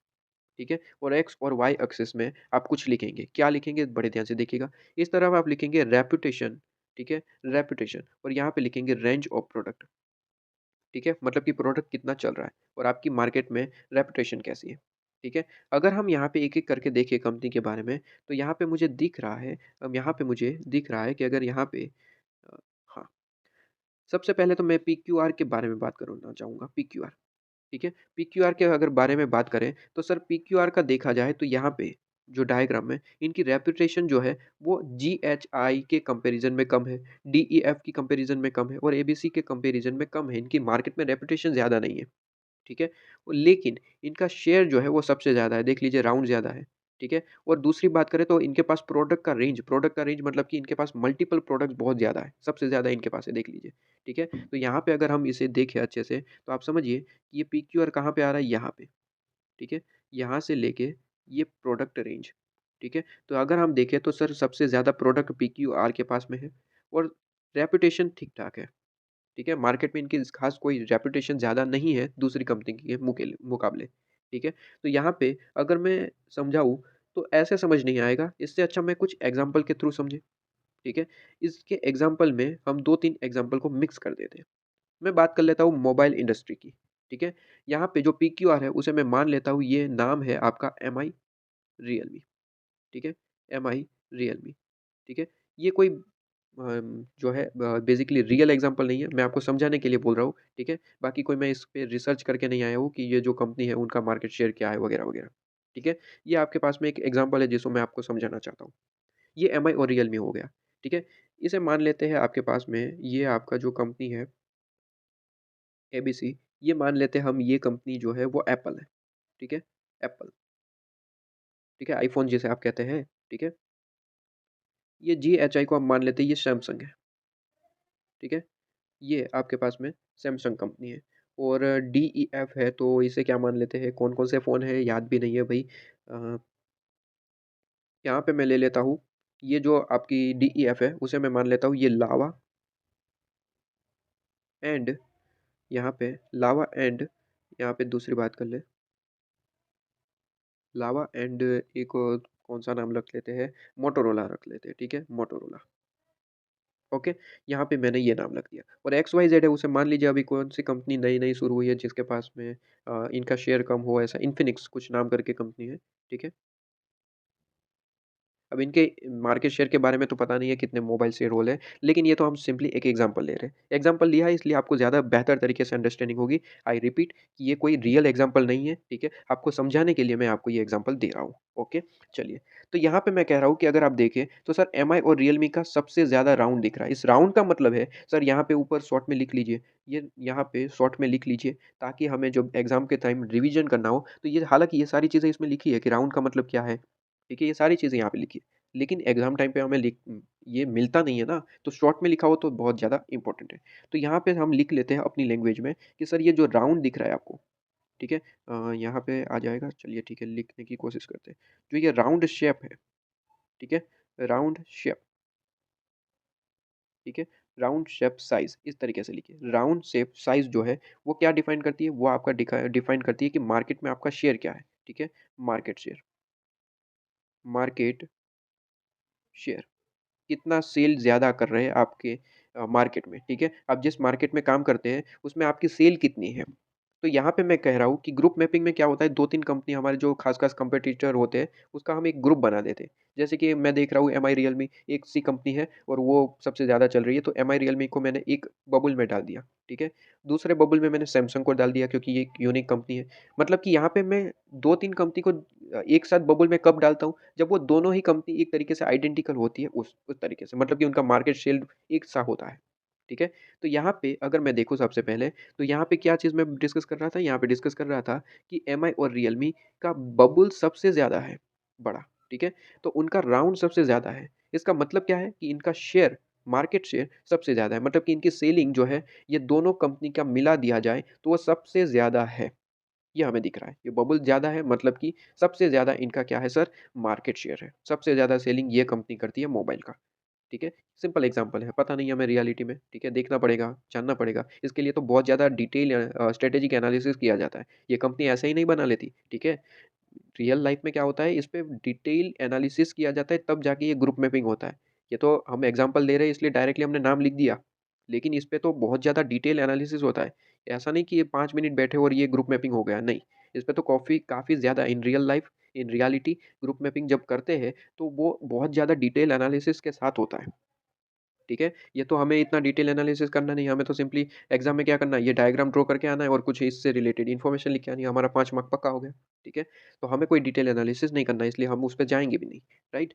अच्छा, तो यहाँ पे मैं बात कर रहा था सर, एमआई रियलमी का बबल सबसे ज़्यादा है, इसका मतलब ये डिफाइन करता है कि ये 2 कंपनी मिला के पूरी की पूरी इंडस्ट्री में, पूरी की पूरी इंडस्ट्री में सबसे ज़्यादा सेलिंग रखती है, ठीक है? इनका सबसे ज़्यादा सेल है। दूसरे नंबर पे सैमसंग आता है, क्योंकि सैमसंग का अगर बबल देखा जाए तो एमआई रियलमी के बबल से थोड़ा-सा कम है, लेकिन दूसरे की कंपैरिज़न में ज़्यादा है, बड़ा। ठीक है? मतलब कि सैमसंग का मार्केट शेयर अगर देखें तो एमआई रियलमी से कम है, लेकिन दूसरी कंपनियों के बबल से सबसे ज़्यादा है। ठीक है? तीसरा बबल की बात करें तो लावा और मोटोरोला है। उनका बबल तीसरे नंबर पे आ रहा है, दिख रहा है, ठीक है? उनका यहाँ पे मार्केट शेयर तीसरे नंबर पे है। चौथे नंबर की बात करें तो इन्फिनिक्स का थोड़ा-सा बबल ज़्यादा दिख रहा है, मतलब कि वो भी कुछ सेलिंग कर रहे हैं मार्केट में। और पाँचवाँ बबल दिख रहा है, वो हमारा एप्पल का, मतलब कि उनकी सेलिंग जो है वो कम दिख रही है। राइट? तो ये चीज़ हमें दिख रही है कि इनकी सेलिंग कम है, बबल छोटा है सबसे, ठीक है? ये एग्ज़ाम्पल लिया है हमने, ओके। अच्छा, ये बबल की साइज़ का हमें फंडा क्लियर है। अच्छा, सर अब ये बताइए, ये डायग्राम में बबल इधर-उधर घूमते फिर रहे हैं और आप यहाँ पे कुछ नाम दिखा रहे थे सर, रेपुटेशन इस तरफ दिखा रहे थे, ठीक है? और यहाँ पे आप रेंज ऑफ प्रोडक्ट दिखा रहे थे, रेंज ऑफ प्रोडक्ट आपने बताया अभी कि रेंज ऑफ प्रोडक्ट का मतलब होता है कि कितने आपने मल्टीपल प्रोडक्ट्स प्रोड्यूस किए हैं। रेंज ऑफ प्रोडक्ट का मतलब क्या होता है कि आपके प्रोडक्ट्स कितने हैं। जैसे कि हम यहाँ पे मोबाइल इंडस्ट्री की बात कर रहे हैं, तो जिस भी बबल की बात करें, रेंज ऑफ प्रोडक्ट डिफाइन करता है कि इस कंपनी ने कितने टोटल प्रोडक्ट बनाए हैं, ठीक है? उसका नंबर ऑफ प्रोडक्ट बेसिकली आप कह सकते हैं, नंबर ऑफ प्रोडक्ट, लेकिन लिखेंगे क्या एग्ज़ाम में, रेंज ऑफ प्रोडक्ट ही लिखेंगे, नंबर ऑफ प्रोडक्ट नहीं लिखेंगे, ठीक है? इसका मतलब नंबर ऑफ प्रोडक्ट होता है, लेकिन लिखेंगे क्या, रेंज ऑफ प्रोडक्ट, ठीक है? इस वर्ड में कभी भी चेंज नहीं करिएगा। और इस तरफ क्या है, रेपुटेशन ऑफ द यहाँ पे कंपनी, या फिर हम ये कह सकते हैं रेपुटेशन अमंग कस्टमर, कस्टमर के हिसाब से हमारी कंपनी की रेपुटेशन क्या है, ठीक है? अच्छा, एक-एक करके एनालिसिस करते हैं। देखिए, अगर हम बात करें यहाँ पे पीक्यूआर की, अगर हम बात करें यहाँ पे पीक्यूआर की, तो मैं यहाँ पे देख रहा हूँ सर, पीक्यूआर मतलब कि हमने यहाँ पे एग्ज़ाम्पल लिया है एमआई रियलमी। एमआई रियलमी की बात करें तो यहाँ पे पेन का कलर चेंज करना पड़ेगा हमें। Okay done. अब देखिए, अगर हम पीक्यूआर मतलब कि जो हमने कहा एमआई रियलमी, उसका एनालिसिस करें, तो सर रेपुटेशन वाले पार्ट में कहीं यहाँ पे इसका बॉक्स निकल के आ रहा है पीक्यूआर। और अगर रेंज ऑफ प्रोडक्ट मतलब कि नंबर ऑफ प्रोडक्ट की बात करें, तो वो यहाँ पे कहीं आ रहा है, ठीक है? वो यहाँ पे कहीं आ रहा है आपके पास में। ओके, ये चीज़ आपके पास में क्लियर।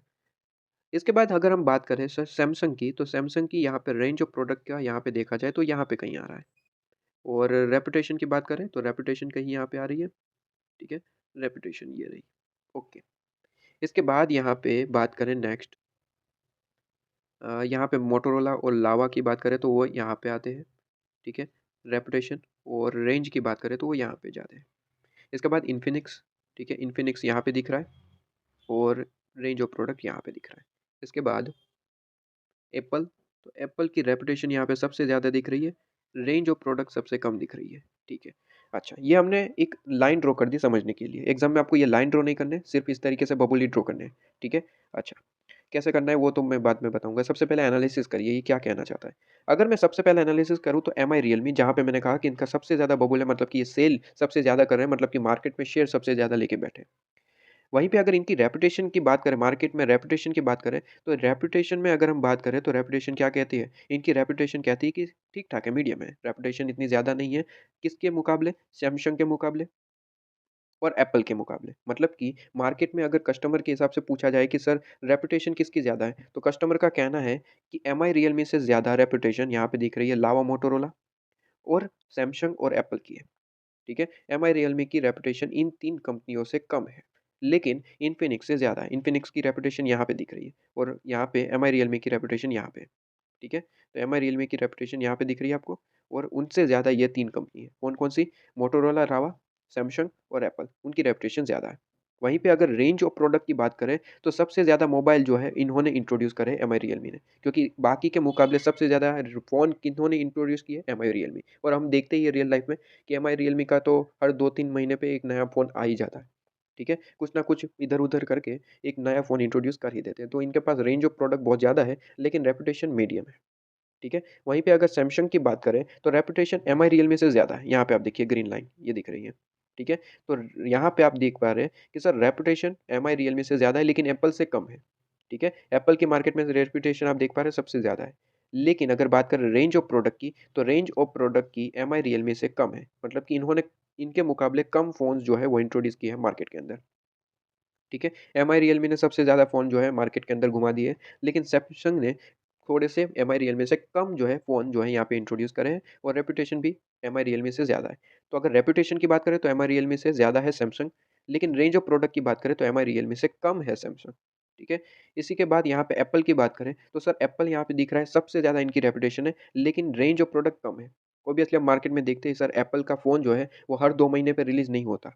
ठीक है? कुछ वक़्त लगता है, स्पेसिफ़िक वक़्त के बाद ही वो यहाँ पे नया फ़ोन इंट्रोड्यूस करते हैं।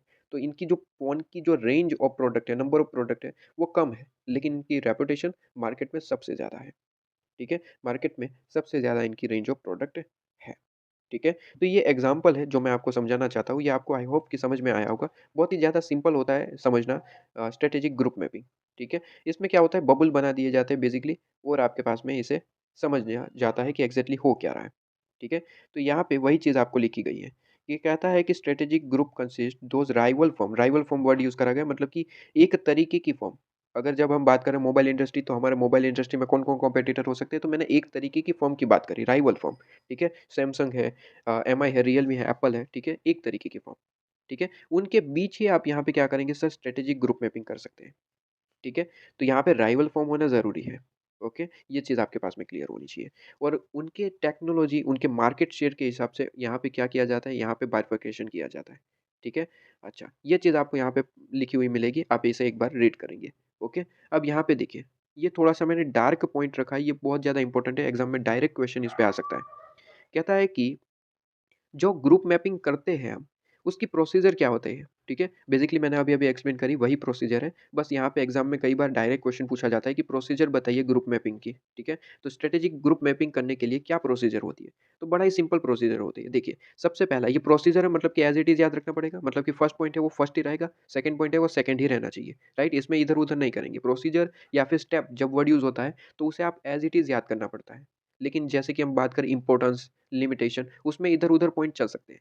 लेकिन प्रोसीजर में वही रखना पड़ता है, ठीक है? जैसे कि खाना बनाने की प्रोसीजर क्या होती है, तो आप यहाँ पे कहेंगे कि सर सबसे पहले आप जो है यहाँ पे आटा लीजिए वगैरह चीज़ें होती है ना, तो इसमें आगे-पीछे नहीं कर सकते, ठीक है? तो ये चीज़ इम्पोर्टेंट है, ओके? तो ये चीज़ आपके पास में आ जाती है। तो प्रोसीजर है, तो सबसे पहले आपको क्या करना है सर आइडेंटिफ़ाई कीजिए competitive characteristic that differentiate firm in industry type variable. आपके पास में जैसे कि प्राइस रेंज हो गया, ठीक है? क्वांटिटी हो गई इनके पास, जियोग्राफिक कवरेज हो गया, उस तरीके से सबसे पहले बाइफरकेट करिए, आइडेंटिफ़ाई करिए, सबसे पहला स्टेप, जो कि हमने किया कि सर एमआई रियलमी का यहाँ पे हमने देखा कि सर नंबर ऑफ प्रोडक्ट क्या है, ठीक है? ये प्राइस क्वांटिटी के बारे में बात करा है, हमने क्या किया सर रेपुटेशन और रेंज ऑफ प्रोडक्ट के बारे में बात की, ठीक है? यहाँ पे आप चाहे तो प्राइस और क्वांटिटी भी ले सकते हैं, ठीक है? तो यहाँ पे अपने एनालिसिस के हिसाब से यहाँ पे चीज़ें ले सकते हैं। तो इस एग्ज़ाम्पल में क्या लिया गया? रेपुटेशन और रेंज ऑफ प्रोडक्ट, ठीक है? तो उसके हिसाब से हमने आइडेंटिफ़ाई कर लिया कि भई एमआई रियलमी कहाँ आना चाहिए, एप्पल कहाँ आना चाहिए, सैमसंग कहाँ आना चाहिए, ये हमने आइडेंटिफ़ाई कर लिया। सबसे पहला स्टेप तो हमने वही किया था, वो जो यहाँ पे भी दिख रहा है। सेकंड स्टेप कहता है कि आप एक काम करिए, दोनों वेरिएबल में आप जो है वेरिएबल का मतलब एक्स एक्सिस और वाई एक्सिस जहाँ पे आपने रेपुटेशन और रेंज आप प्रोडक्ट लिया था या फिर आप प्राइस और क्वांटिटी ले सकते हैं, ठीक है? ये सारी चीज़ें आप अपने हिसाब से ले सकते हैं। तो ये कह रहा है कि फॉर्म को आप प्लॉट कर दीजिए 2 वेरिएबल के हिसाब से, जो कि हमने किए थे। भई सैमसंग यहाँ पे आएगा, एमआई रियलमी यहाँ पे आएगा, उसके मार्केट की रेपुटेशन और नंबर ऑफ प्रोडक्ट के हिसाब से हमने बाइफरकेशन कर दिया। सेकंड स्टेप ये रहा। थर्ड स्टेप क्या है? थर्ड स्टेप ये कहता है कि असाइन कीजिए firms that fall in about the same strategy space. जैसे कि मैंने कहा सर कि मैंने यहाँ पे लिखा था अगर आपको याद हो तो, मैंने यहाँ पे पेन कहाँ गया? 1 मिनट। हाँ, मैंने यहाँ पे लिखा था सर लावा, एंड मोटोरोला। ठीक है, मैंने यहाँ पे लिखा था सर एमआई, रियलमी। ठीक है, मतलब कि ये कहना क्या चाहता है कि सर ऐसी कोई फर्म है जो सेम के हिसाब से, मतलब कि उनका काम भी सेम है, प्रोडक्ट भी सेम है, तो उनको जो है आप एक जॉइंटली डिफाइन कर दीजिए। ठीक है, plot the firm in two variable map. ठीक है, using the pair of this differentiate characteristic. तो यहाँ पे कहता है कि मोटोरोला और लावा जो एक जैसे थे, मैंने उसको यहाँ पे दूसरे बबल में डाल दिया। एम आई रियल मी एक जैसे थे तो उनका एक सेपरेट बबल बना दिया। ठीक है, जो थोड़े से डिफरेंट है उनके लिए सेपरेट बबल है। ठीक है, सैमसंग के लिए सेपरेट है। ठीक है, एप्पल के लिए सेपरेट है, क्योंकि वो डिफरेंशिएट रखते हैं। जो डिफरेंशिएट नहीं रखते उनके लिए एक ही बबल में जगह दे दी गई। ठीक है, थर्ड चीज़ क्या कहते हैं, थर्ड चीज़ यहाँ पे वही जो मैंने कहा कि उनके स्पेस को स्ट्रेटेजिक के हिसाब से बताइए कि कितनी बड़ी फर्म है, कितना बड़ा मार्केट शेयर है, और उसके बाद सर्कल ड्रॉ कर दीजिए उनके प्रोपोर्शन के हिसाब से। ठीक है, तो यहाँ पे आपको अगर देखें तो 4 स्टेप दिए गए, सेकंड, ये थर्ड और ये फोर्थ। ठीक है, टोटल 4 स्टेप्स है। ठीक है, और 4 स्टेप को हम हाइलाइट कर लेंगे, जो हमारा मेन पॉइंट है कि सबसे पहले तो आइडेंटिफाई करिए कि कौन-कौन कॉम्पिटिटर है वगैरह, उनकी कैरेक्टरिस्टिक क्या है और किस हिसाब से उसे बाँटना चाहते हैं। Reputation and range of product के हिसाब से बाँटना चाहते हैं, प्राइस और क्वांटिटी के हिसाब से बाँटना चाहते हैं, वो आपके ऊपर है। इसके बाद सा सीधी-सी बात है, स्टेप 2 अपलोड कर दीजिए फर्म्स को उनके वेरिएबल के हिसाब से। ठीक है?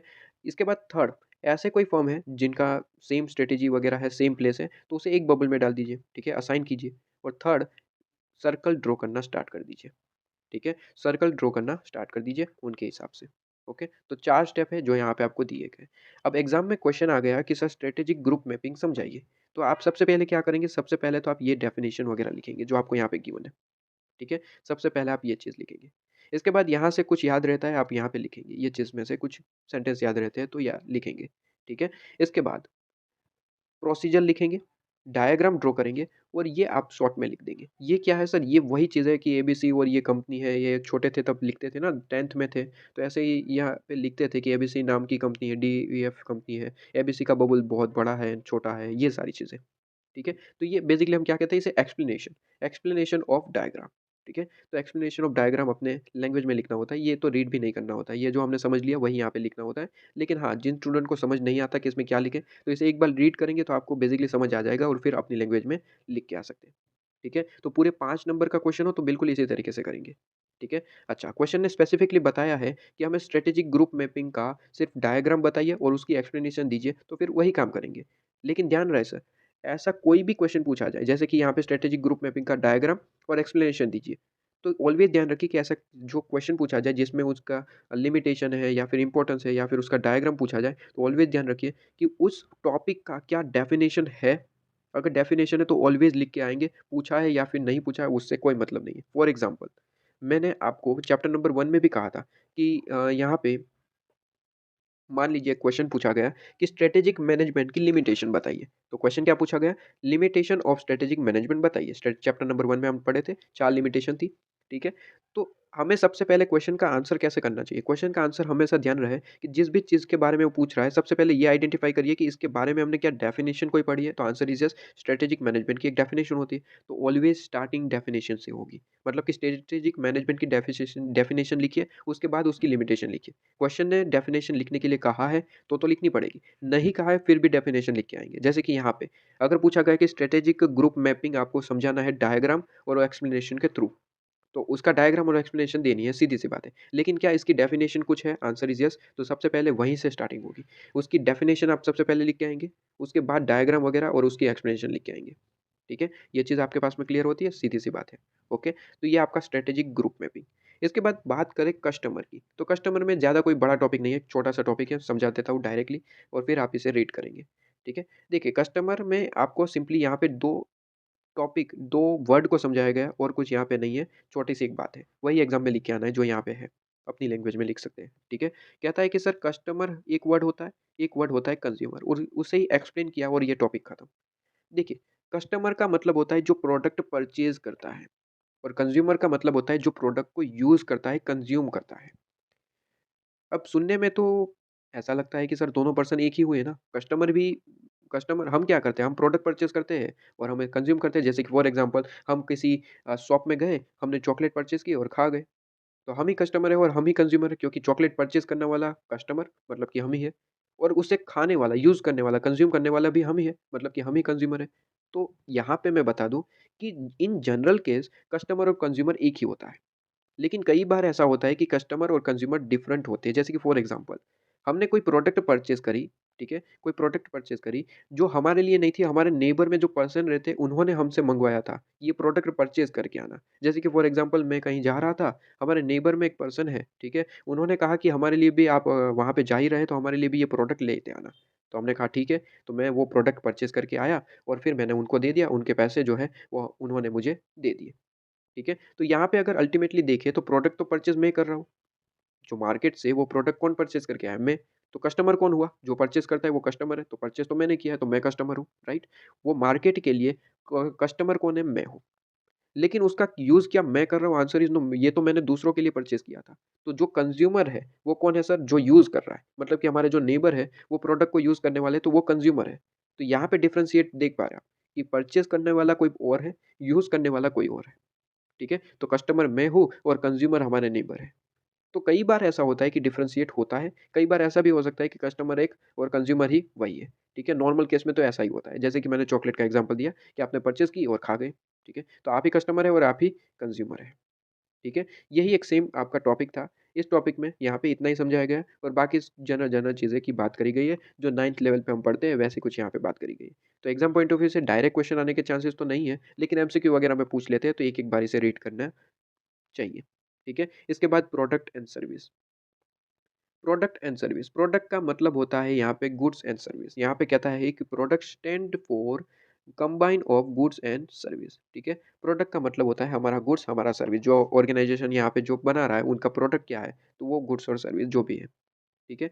तो product stand for goods and service. अब यहाँ पे देखिए, ऑर्गेनाइजेशन के लिए प्रोडक्ट की बात करें तो जनरल जनरल बातें होती है कि हम प्रोडक्ट की क्या बना रहे हैं, क्या सर्विस दे रहे हैं, उसकी ड्यूरेबिलिटी क्या है। ठीक है? ड्यूरेबिलिटी का मतलब होता है कि कितना टिकाऊ है। ठीक है? यहाँ पे पेरिसेबल है या फिर नहीं। ठीक है? ये सारी चीज़ें, वो कितनी लग्ज़री है, ये हमारी प्रोडक्ट के कैरेक्टरिस्टिक है। ठीक है? तो ये सारी चीज़ें जनरल जनरल सबसे पहले बात करी गई। इसके बाद यहाँ पे जो मेन टॉपिक कि हमारे पास में जब हम बात करते हैं for new product pricing strategy, strategy हम जब बनाते हैं, तो कौन-कौन से ऑब्जेक्टिव हमें दिमाग में रखने चाहिए। तो यहाँ पे कहता है एटलीस्ट 3 ऑब्जेक्टिव जो है वो हमारे दिमाग में होने ही चाहिए। सबसे पहले तो हम जो प्रोडक्ट यहाँ पे इंट्रोड्यूस कर रहे हैं, जो बना रहे हैं, वो कस्टमर सेंट्रिक अप्रोच रखने चाहिए। मतलब कि कस्टमर के हिसाब से आप प्रोडक्ट बनाइए। जैसे कि मैंने अभी-अभी कहा ग्रुप मैपिंग के अंदर कि जो मोबाइल इंडस्ट्री है, तो मोबाइल में ध्यान रहे सर, मोबाइल उस तरीके से बनाइए जो कस्टमर को पसंद है। उस तरीके के फीचर उसमें ऐड करिए, राइट? ये कस्टमर अप्रोच के हिसाब से कस्टमर ओरिएंटेड होना चाहिए। इसके बाद सेकंड यहाँ पे कहता है कि product sufficient returns through reasonable margin over a cost. मतलब कि यहाँ पे कहता है कि आप मार्जिन रखिए कॉस्ट पे, कोई दिक्कत नहीं। मतलब मार्जिन मतलब कि प्रॉफिट। तो जितना भी कॉस्ट है, कॉस्ट मान लीजिए कोई फ़ोन है हमारे पास में, ठीक है? मोबाइल फ़ोन, तो मोबाइल फ़ोन का यहाँ पे मान लेते हैं उसकी कॉस्ट है 10,000, जिसे बेचा जा रहा है 15,000 में। तो यहाँ पे कहते हैं कि प्रॉफ़िट तो रखिए, क्योंकि बिज़नेस है तो आपका प्रॉफ़िट ओरिएंटेड ही होंगे, मतलब कि आपका फ़ोकस क्या होगा? प्रॉफ़िट। लेकिन कहता है कि एक सफिशिएंट, एक रीज़नेबल प्रॉफ़िट होना ज़रूरी है। ऐसा नहीं कि 10,000 का फ़ोन है और 25-25, 30,000 में हम बेचेंगे, ठीक है? एक मार्जिन जो है वो एक सफिशिएंट होना चाहिए, रीज़नेबल होना चाहिए, ठीक है? तो ताकि क्या होगा कि आपके मार्केट शेयर इंक्रीज़ होगा। अगर आप प्रोडक्ट कोई बना रहे हैं ₹10 की प्रोडक्ट और उसे ₹100 में बेच रहे हैं, तो हो सकता है कि आपके कॉम्पिटिटर आपसे कम कीमत पे बेच के मार्केट शेयर अपनी ओर कर ले। ठीक है? तो एक रीज़नेबल मार्जिन होना बहुत ज़्यादा ज़रूरी है। और कहता है कि इंक्रीज़ मार्केट शेयर। जब आप न्यू प्रोडक्ट इंट्रोड्यूस करते हैं ना, तो आपका यहाँ पे फ़ोकस होना चाहिए कि हमारा मार्केट शेयर किस तरीके से इंक्रीज़ हो। देखिए, सबसे पहले कोई भी कंपनी जो बड़े-बड़े यहाँ पे कंपनीज़ होती है, वो मार्केट शेयर पे फ़ोकस करती है, ना कि प्रॉफ़िट में। जैसे कि रिलायंस जियो। रिलायंस जियो ने सबसे पहले अपना यहाँ पे जियो इंट्रोड्यूस किया, तो उन्होंने भी मार्केट शेयर पे ही यहाँ पे फ़ोकस किया। प्रॉफ़िट तो बाद में कमा लेंगे, जब हमारा मार्केट शेयर बहुत बड़ा हो जाएँगे, प्रॉफ़िट हम कमा लेंगे। लेकिन सबसे पहला फ़ोकस क्या है? Market share. ठीक है? तो ये 3 बेसिक आपके जो है ऑब्जेक्टिव्स हैं, जो आपको दिमाग में रखने चाहिए जब आप स्ट्रैटेजी बना रहे हैं। ठीक है? तो ये एमसीक्यू पॉइंट ऑफ व्यू से इम्पोर्टेंट है, बाकी क्वेश्चन आने के चांसेस तो नहीं है। अब यहाँ पे हमें टाइप्स ऑफ मार्केटिंग पढ़ना है। आज तक इस पे कोई क्वेश्चन पूछा नहीं गया है मार्केटिंग के टाइप्स में, ठीक है? तो यहाँ पे इसके आने के चांसेस कम है, लेकिन जब मुझे लगता है तो इस पे क्या होगा कि किसी मार्केटिंग के टाइप्स पे एक आपको जो है केस स्टडी बेस्ड क्वेश्चन पूछ सकता है, मुझे ऐसा लग रहा है। कि आपको एक केस स्टडी बेस्ड क्वेश्चन पूछ लिया गया और बताया गया कि भई ये कौन से तरीके की मार्केटिंग है, ठीक है?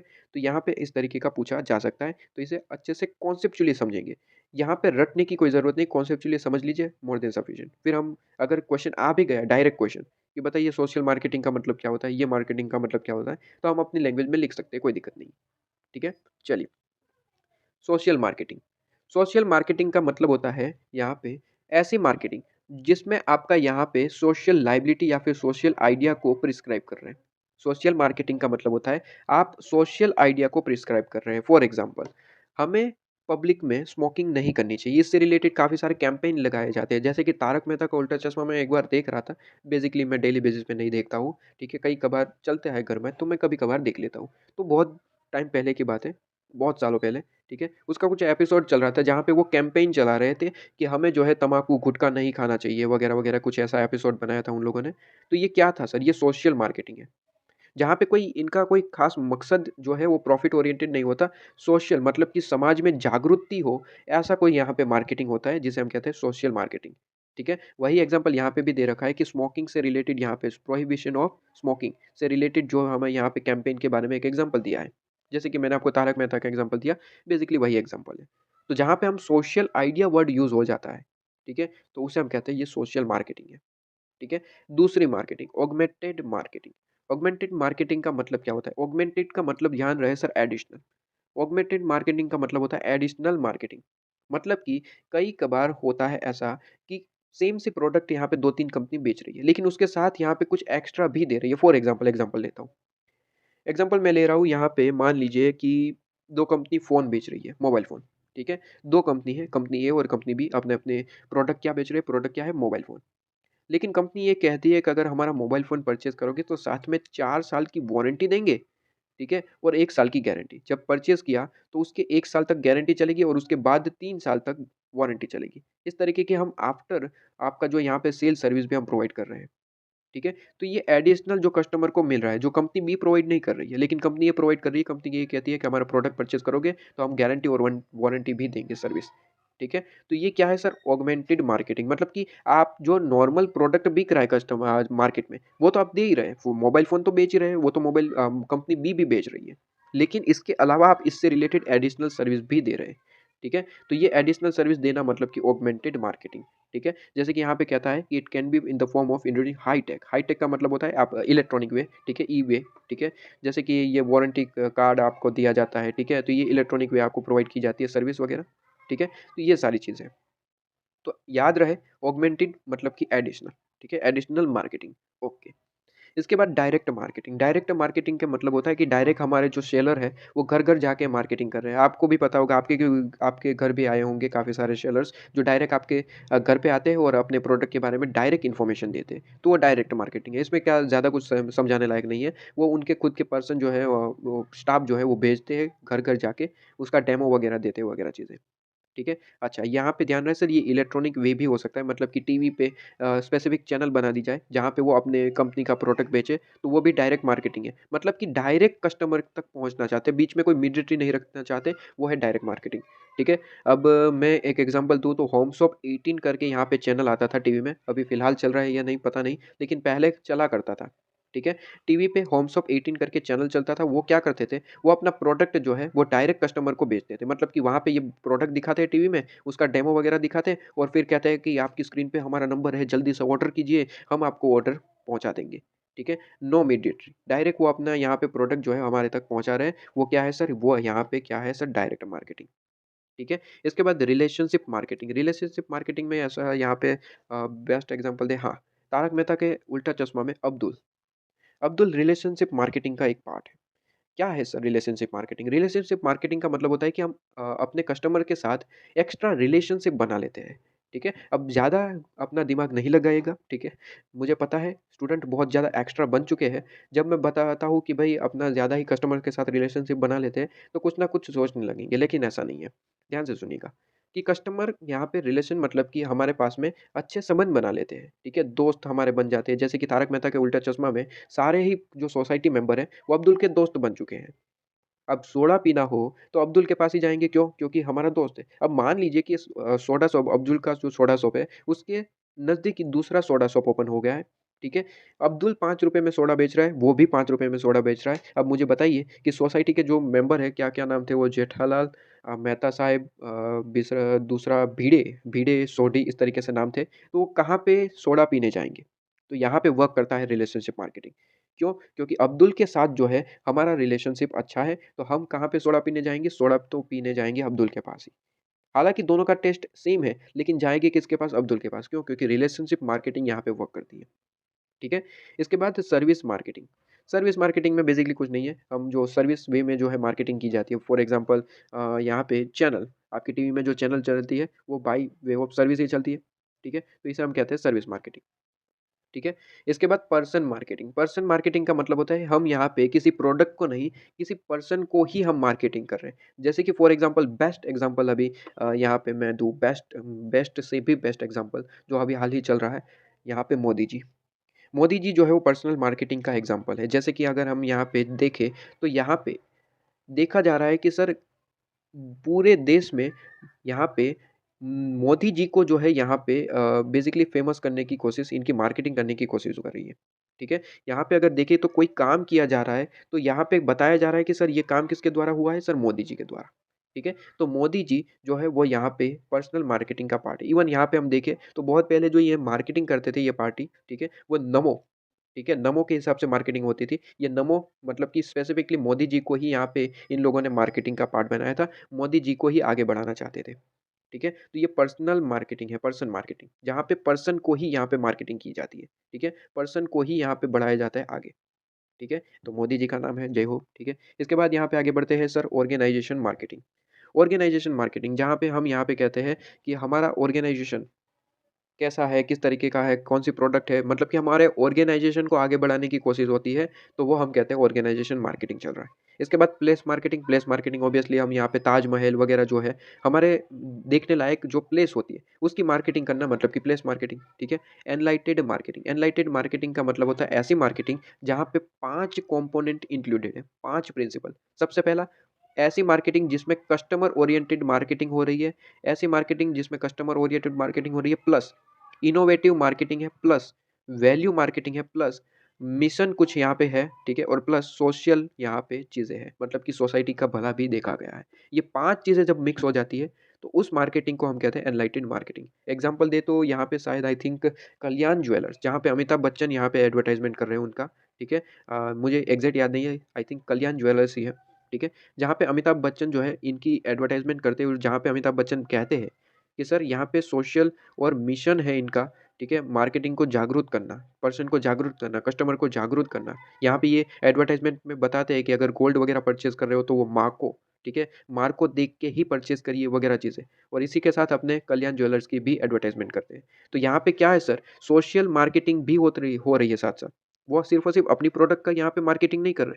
अमिताभ बच्चन यहाँ पे ये सिर्फ़ नहीं कह रहा है कि गोल्ड परचेज़ करना है तो आ जाइए कल्याण ज्वेलर्स में। साथ-साथ आपको जागरूक करने की भी कोशिश की जा रही है कि आप अगर गोल्ड परचेज़ स कहीं से भी कर रहे हैं, लेकिन उसका मार्क को देख के ही गोल्ड परचेज़ करिए, और अगर यहाँ पे आप ज़्यादा ट्रस्टेड है, तो कल्याण ज्वेलर्स में परचेज़ कर सकते हैं। इसी के साथ यहाँ पे इस तरीके से मार्केटिंग, ठीक है? तो यहाँ पे 5 प्रिंसिपल याद रखने पड़ेंगे एनलाइटेड मार्केटिंग में, ठीक है? इसे कहते हैं एनलाइटेड मार्केटिंग। ये 5 प्रिंसिपल याद रखिए कि कस्टमर ओरिएंटेड होना चाहिए, इनोवेटिव कुछ होना चाहिए, मा मतलब कि आपकी प्रोडक्ट इनोवेटिव होनी चाहिए, मार्केट में वैल्यू आपकी क्रिएट होनी चाहिए, इवन आपका जो मिशन है, वो सोशल के हिसाब से चलना चाहिए।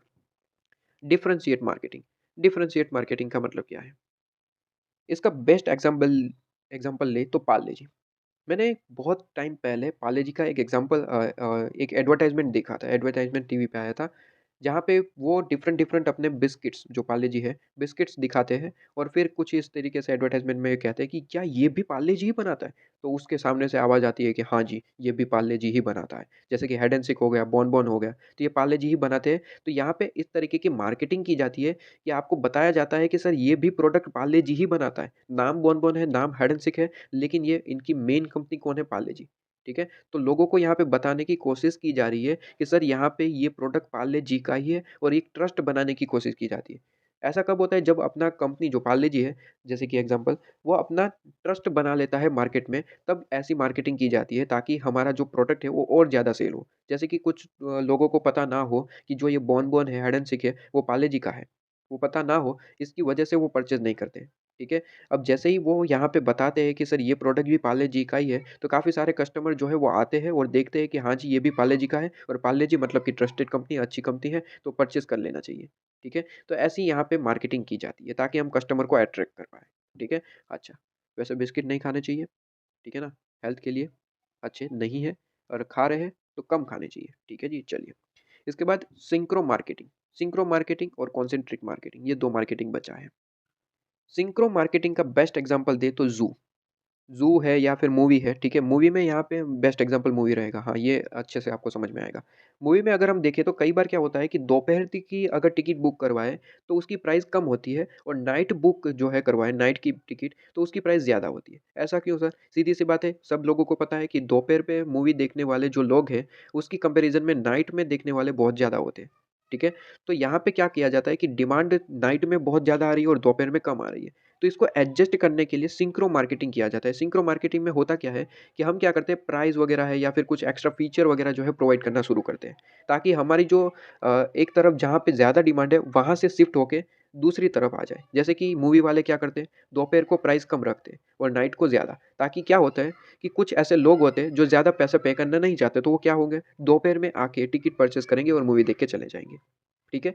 तो यहाँ पे सिंक्रो मार्केटिंग का मतलब होता है कि हम प्रोडक्ट के डिमांड को यहाँ पे चेंज कर रहे हैं मतलब कि आर्ली बेसिस पे या फिर कैपेसिटी के बेसिस पे यहाँ पे हम इसे शिफ्ट कर रहे हैं बेसिकली, ठीक है? नाइट वाले डिमांड को हम दोपहर में शिफ्ट करने की कोशिश कर रहे हैं, किसी लालच के थ्रू, ठीक है? तो इसे हम कहते हैं सिंक्रो मार्केटिंग और कॉन्सेंट्रिक मार्केटिंग का मतलब होता है कि एक पर्टिकुलर आप स मार्केट पे फ़ोकस करते हैं, ठीक है? एक प्रोडक्ट पे फ़ोकस करते हैं, उसे हम कहते हैं कॉन्सेंट्रिक मार्केटिंग मतलब कि हम किसी मार्केट पे फ़ोकस करके ही अपना प्रोडक्ट बना रहे हैं, तो उसे कहते हैं कॉन्सेंट्रिक मार्केटिंग। कॉन्सेंट्रिक मार्केटिंग मतलब कि यहाँ पे कहता है देखिए वर्ड यूज़ करा गया है नीश मार्केटिंग। नीश मार्केटिंग का मतलब होता है नीश का मतलब होता है फ़ोकस, फ़ोकस मार्केटिंग, ठीक है? पर्टिकुलर मार्केट पे फ़ोकस किया जाता है। खैर कॉन्सेंट्रिक मार्केटिंग लेस इम्पोर्टेंट है, इतना ज़्यादा इम्पोर्टेंट नहीं है, लेकिन इतना याद करके छोड़ दीजिए। तो ये मार्केटिंग के मैंने आपको जो है एग्ज़ाम्पल के थ्रू चीज़ें समझाने की कोशिश करी है। इवन इन्होंने भी अपने मॉड्यूल में काफ़ी सारे एग्ज़ाम्पल डाले हैं, वो एग्ज़ाम्पल भी आप रीड कर सकते हैं। ठीक है? तो आई होप कि ये मार्केटिंग के टाइप जो है वो बहुत अच्छे तरीके से आपको समझ आ चुके होंगे। ठीक है? बहुत ज़्यादा सिंपल भी है। ठीक है? तो जो-जो मैंने एग्ज़ाम्पल दिए अगर आपको समझ आए हैं, अच्छा लग रहा है, तो उसे देखिए मैंने यहाँ पे साइड में जगह रखी है। ये जगह इसलिए रखी है ताकि आप जो है साइड में ये एग्ज़ाम्पल को नोट डाउन कर पाएँ, ताकि जब आप रिवीज़न करेंगे तो आप सिंपली एग्ज़ाम्पल देखेंगे, पूरे का पूरा यहाँ पे टॉपिक क्लियर हो जाएगा और जल्दी से आप आगे बढ़ पाएँगे। ठीक है? तो ये पर्पज़ रहा मैंने आपको बाजू में जगह रखने का। ठीक है? चलिए तो ये जगह का आप इम्पोर्टेंस समझेंगे। इसके बाद यहाँ पे चैनल मार्केटिंग में कुछ भी नहीं है। चैनल मार्केटिंग में कुछ भी नहीं है। यहाँ पे कहता है कि भाई चैनल मार्केटिंग का मतलब होता है कि किसके थ्रू आप अपनी प्रोडक्ट को बेच रहे हैं, वो चैनल मार्केटिंग। ठीक है? जैसे कि एग्ज़ाम्पल दिया है कि सर कोको कोला का एक सोचना है। क्या सोचना है? कोको कोला सोचता है कि सर हमें क्या करना है, पूरे के पूरे नेशन, पूरी की पूरी यहाँ पे देश भर में हमें अपना जो प्रोडक्ट है वो बेचना है। और वैसे भी अगर कोको कोला का आपने रिसर्च किया हो तो पता होगा कि इनका ओनर का यहाँ पे एक स्लोगन है मतलब कि इनका एक सेंटेंस है जिन्होंने कहा था कि भाई अपने इंडिया में अगर कोको कोला को बेचना है तो एक सेंटेंस इन्होंने दिया था जिसके बेस पे ये कोको कोला इतना बड़ा फेमस हो चुका है। ठीक है? क्या इनका यहाँ पे मानना था? इनका मानना था कि सर इंडिया में एक जगह से 100 कोको कोला बेचने से अच्छा है हम 100 जगह से एक-एक कोको कोला बेचें। देखिए, ये आपके नॉलेज पर्पज़ के लिए इसलिए यहाँ पे समझ आता है तो ठीक है, नहीं समझ आता तो यहाँ पे सिंपली रीड करिए। लेकिन जो ये मैं बता रहा हूँ, ये आपके नॉलेज के लिए बहुत ज़्यादा इम्पोर्टेंट होता है। ठीक है? कोको कोला के ओनर क्या कहते हैं, एक जगह से 100 बॉटल कोको कोला की बेचना थोड़ा-सा मुश्किल हो सकता है।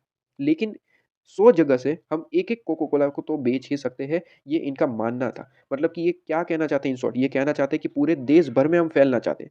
ठीक है? क्योंकि एक एरिया में हम इतना ज़्यादा सेल नहीं कर सकते जितना हम पूरे देश में एक-एक करके सेल कर पाएँगे। अब जैसे कि एग्ज़ाम्पल दें तो एक कोई गरीब है, ठीक है? जो भीख माँगता है, ठीक है? तो यहाँ पे मान लीजिए कोई एक एरिया में माँग रहा है, ठीक है? तो 10 लोगों से 1-1 रुपए मिले।